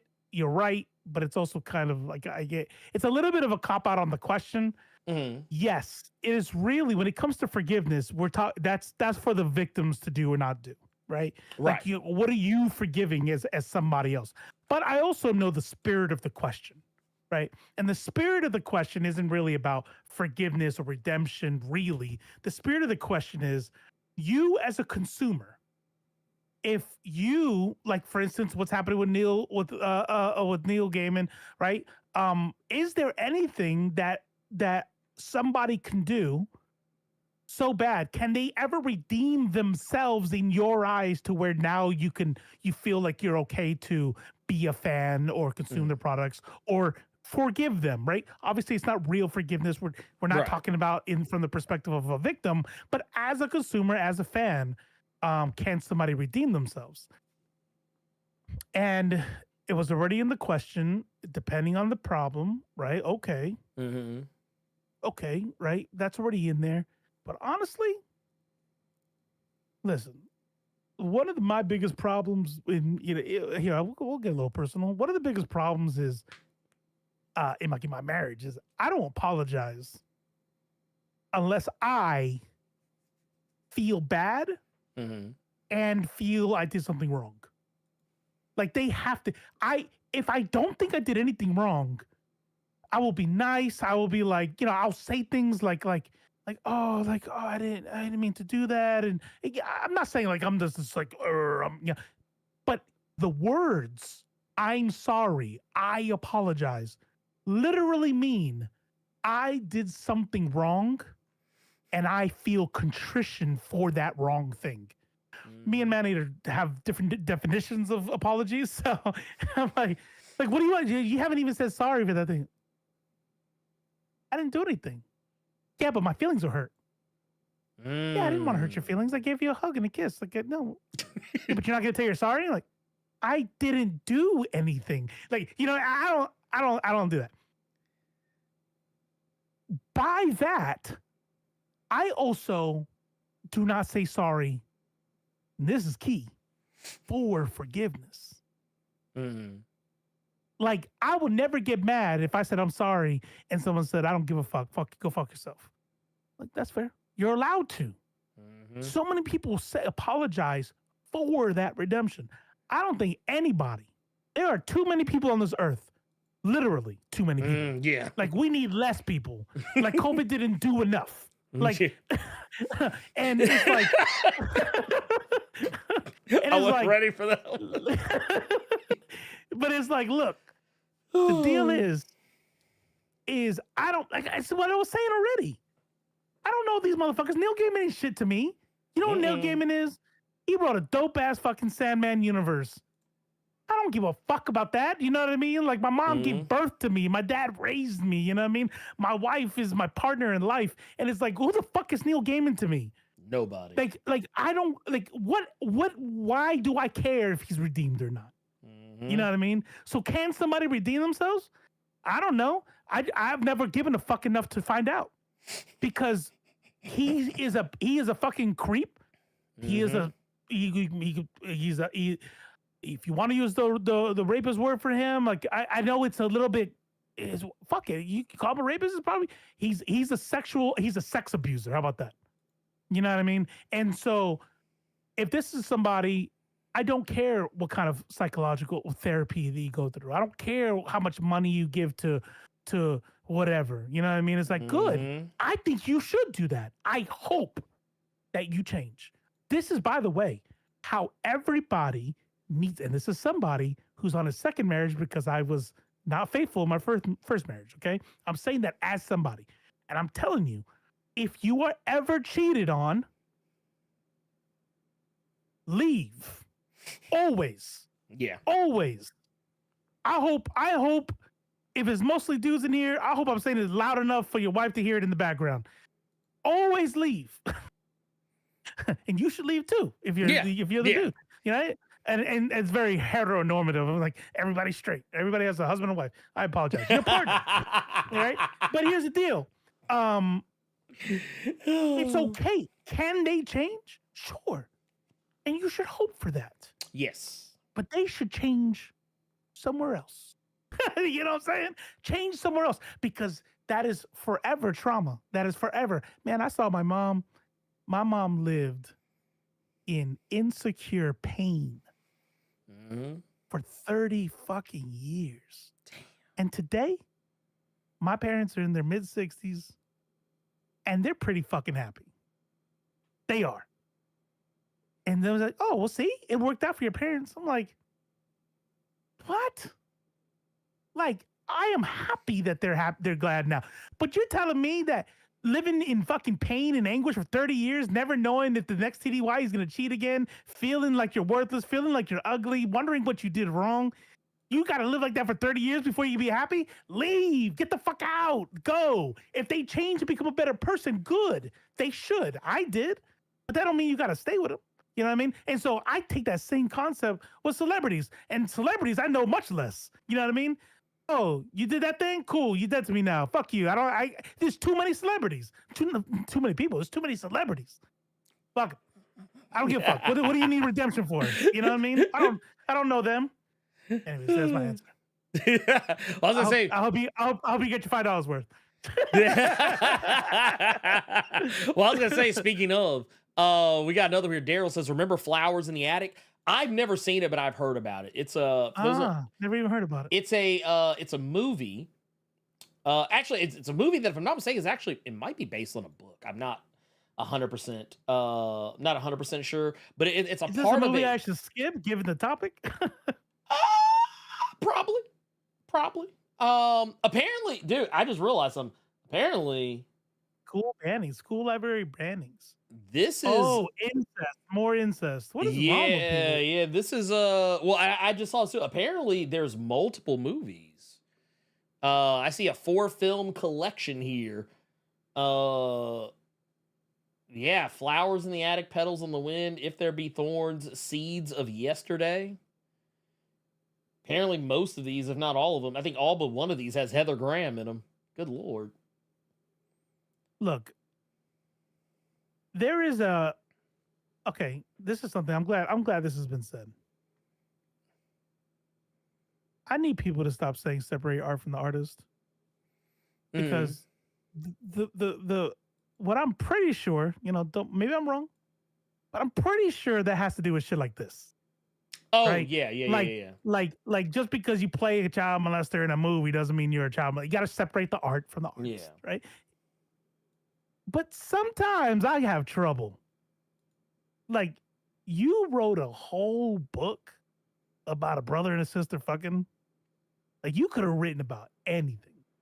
And you chose that? And that was your topic? Okay. All right. That's a choice. Yeah, that's a whole choice. Yeah, now if we're talking about trauma or something, that shit happens. Okay, that's different. But if you're making it like a coming of age, like some Blue Lagoon shit, come on now. Oh no. There's something wrong with you. Yeah. There's something wrong with you. Nah, fuck all of that. Like, you can whole ass miss me. Yeah. On that bullshit. Yeah. Like, that's it's really hard. I'm saying. We do have one more thing. Oh yeah. We don't want to forget again. I sure was about to. I wasn't gonna let it. I I'm glad you got it. I wasn't gonna let you. Shit. I wasn't gonna here. What about questions in the thing? Nobody write No, any questions? none. I already Good. checked. All right, I already good. look. See, look. I'm out here, Look man. at you. Look I'm at you. out This here. must be your channel or something. Yeah, right. This must be I your don't know. You know, we do. But no, I got everything set, and we got our indie game recommendation from Elite X1. Oh wait, hold on. What was up? That's actually a good point, George R. R. Martin. That's a good point. What happened? Oh yeah, no, he did do it too. Yeah, because the Daenerys Targaryen and Khal Drogo. Yeah. Hold on. Here's okay. Maybe I spoke too. Let me open it up a little bit. It's not so much that you added the incest, because remember I did say like if it's trauma or something, right?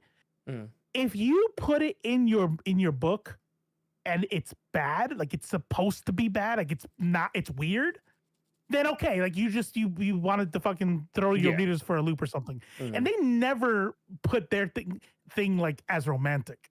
It was always off. You know what I mean? There was always something. What's about Daenerys and Khal Drogo? Right. No. Oh. The brother and sister between the fucking dude. Oh, the hand and the girl. Yeah. I know. Okay, yeah. I know what you're talking about. There was incest, and so it was like, yeah. I'm not saying writing about incest at all. I'm talking about like it's some fucking love story and shit. Like nah. Yeah, if you nah, trying to make F that shit noise. romantic, you're a weirdo. Yeah, no, F that noise. Also, real quick, we got a $10 super chat from Paris Yola here. Says, just want to drop something in on the stream. I hope I see some of the group at BlerdCon in DC this weekend. Love what y'all do. That would have been dope. Dude, and that was the thing. I actually wanted to go this year, but just it wasn't in the cards. We had some stuff come up here back in the Blerd compound, I guess, or whatever you want to call it. Yeah. But yeah. That's another thing too. Yeah.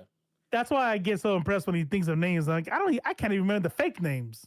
I'm like, old dude with the one hand thing. You know what I'm saying? The sad part is I know. Yeah, Nikolaj Coster-Waldau, that guy. I don't know why I remember his name like that, but I do. We got. Hold on. Paris Yule with 5 gifted memberships. Yeah, that's great. Out here. Also 100K right around the corner. Nobody gives a shit about that shit. No, he's like, get that shit out of here. He's like, get that shit out. He's like, get it out of here. He's like, look, man. He's like, I don't want to see that. He's like, I don't want to see it. Get out of here. Nah, taking that shit personally. Yeah, he's like, I'm gonna leave it. But no, he's like, okay, I'll let that be the last one. Okay. All right. But no, we got our indie game review. This is gonna be for a little title called Iron Oath. Let's go.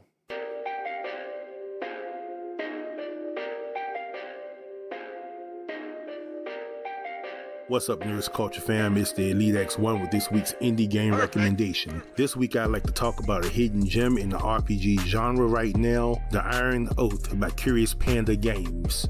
Very rarely do we get RPGs that can balance so many elements of a gameplay package as well as The Iron Oath does. At its core, the game is a hex-based tactical turn-based RPG, but underneath that hood is something even more ambitious because it's a mercenary guild management sim set within a living, breathing high fantasy realm. In The Iron Oath, the fight for your guild survival depends on more than your skills with weapons and magic. It also depends on your decision making as a leader and how well you are able to exploit the ever-changing economy from city to city. You'll start out as the leader of a band of sellswords in the realm of Calum, quickly be betrayed by one of your own, and set out on a journey of revenge and potential riches, or not.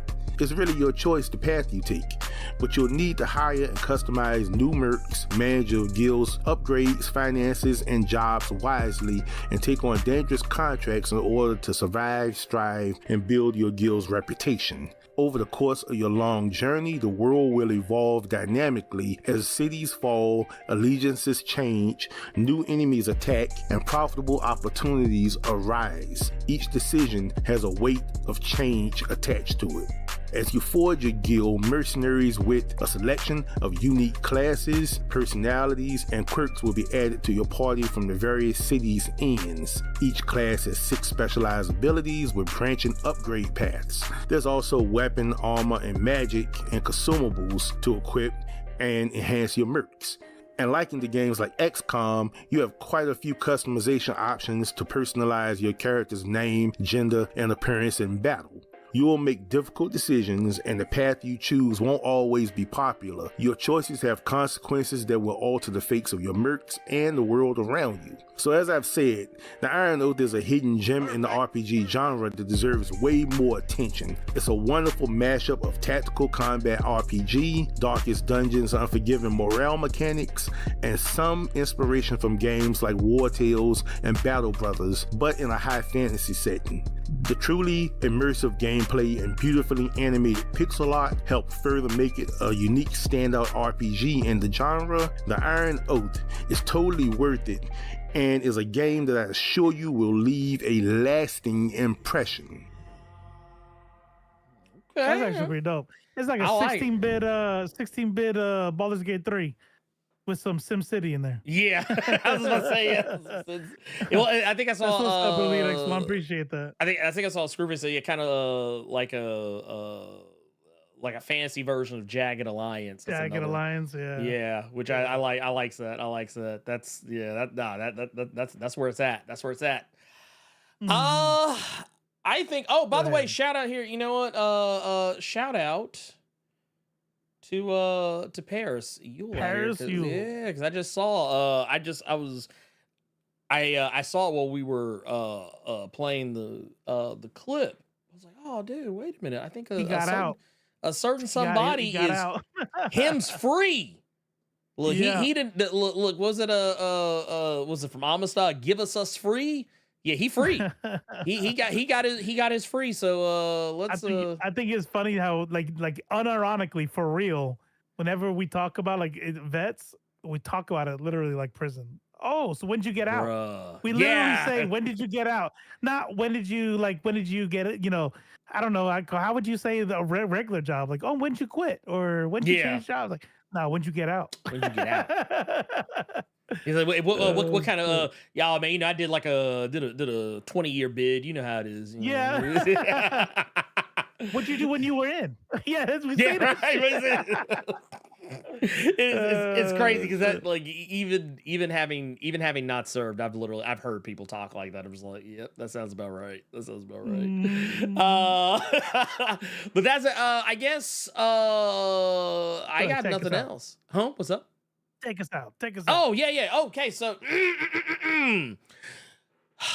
if you enjoyed the show, which, yeah, God help you if you were somehow still here and you didn't enjoy this, but if you enjoyed it, you know, you should totally, go click the buttons down below if you haven't done so already. Click that subscribe button, hit the notification bell, make sure you don't miss anything. Also, make sure you click that like button, helps us out a great deal. Also, if you enjoyed our conversations, you know what else you can do? You can also catch Robo, who is a whole person who does like his own things. This is just me basically trying to figure out a way to kind of like convince him to stream again. But there are links down below where you can go check out if you want to see more Robo. Also, I guess this is not really so much of a secret, but Robo has actually also been helping me out with some stuff. There's some videos they're going to be releasing over the course of the next several days, give or take, here or there, that you can check out that Robo did for me. If you enjoyed the little edits of the indie game recommendation deal. So there you go. Lots of really cool stuff.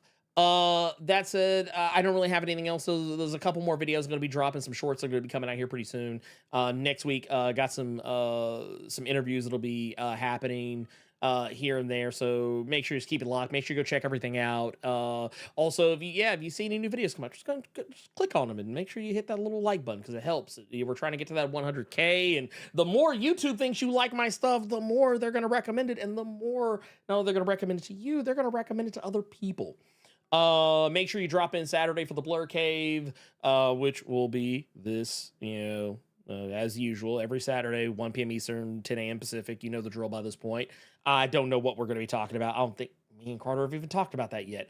But we will be talking about some stuff. Also, go check out the Black Comic Lords. I was on their channel just this past evening, hanging out with them, chopping it up. So make sure you go check them out as well if you have not already done so.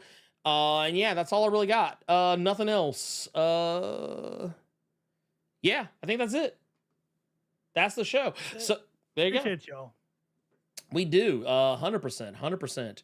Matter of fact, wait. I just saw one here. We got one here. Outlaw. KK says, hey, more robo on politics. I mean, I'm just saying. Check find me tomorrow. He's like, there you go. Make sure the notifications are on. Yes.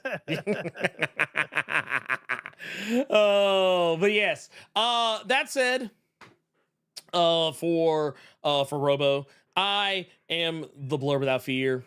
And as much as it pains me to say this, Neil Gaiman, you can go to hell.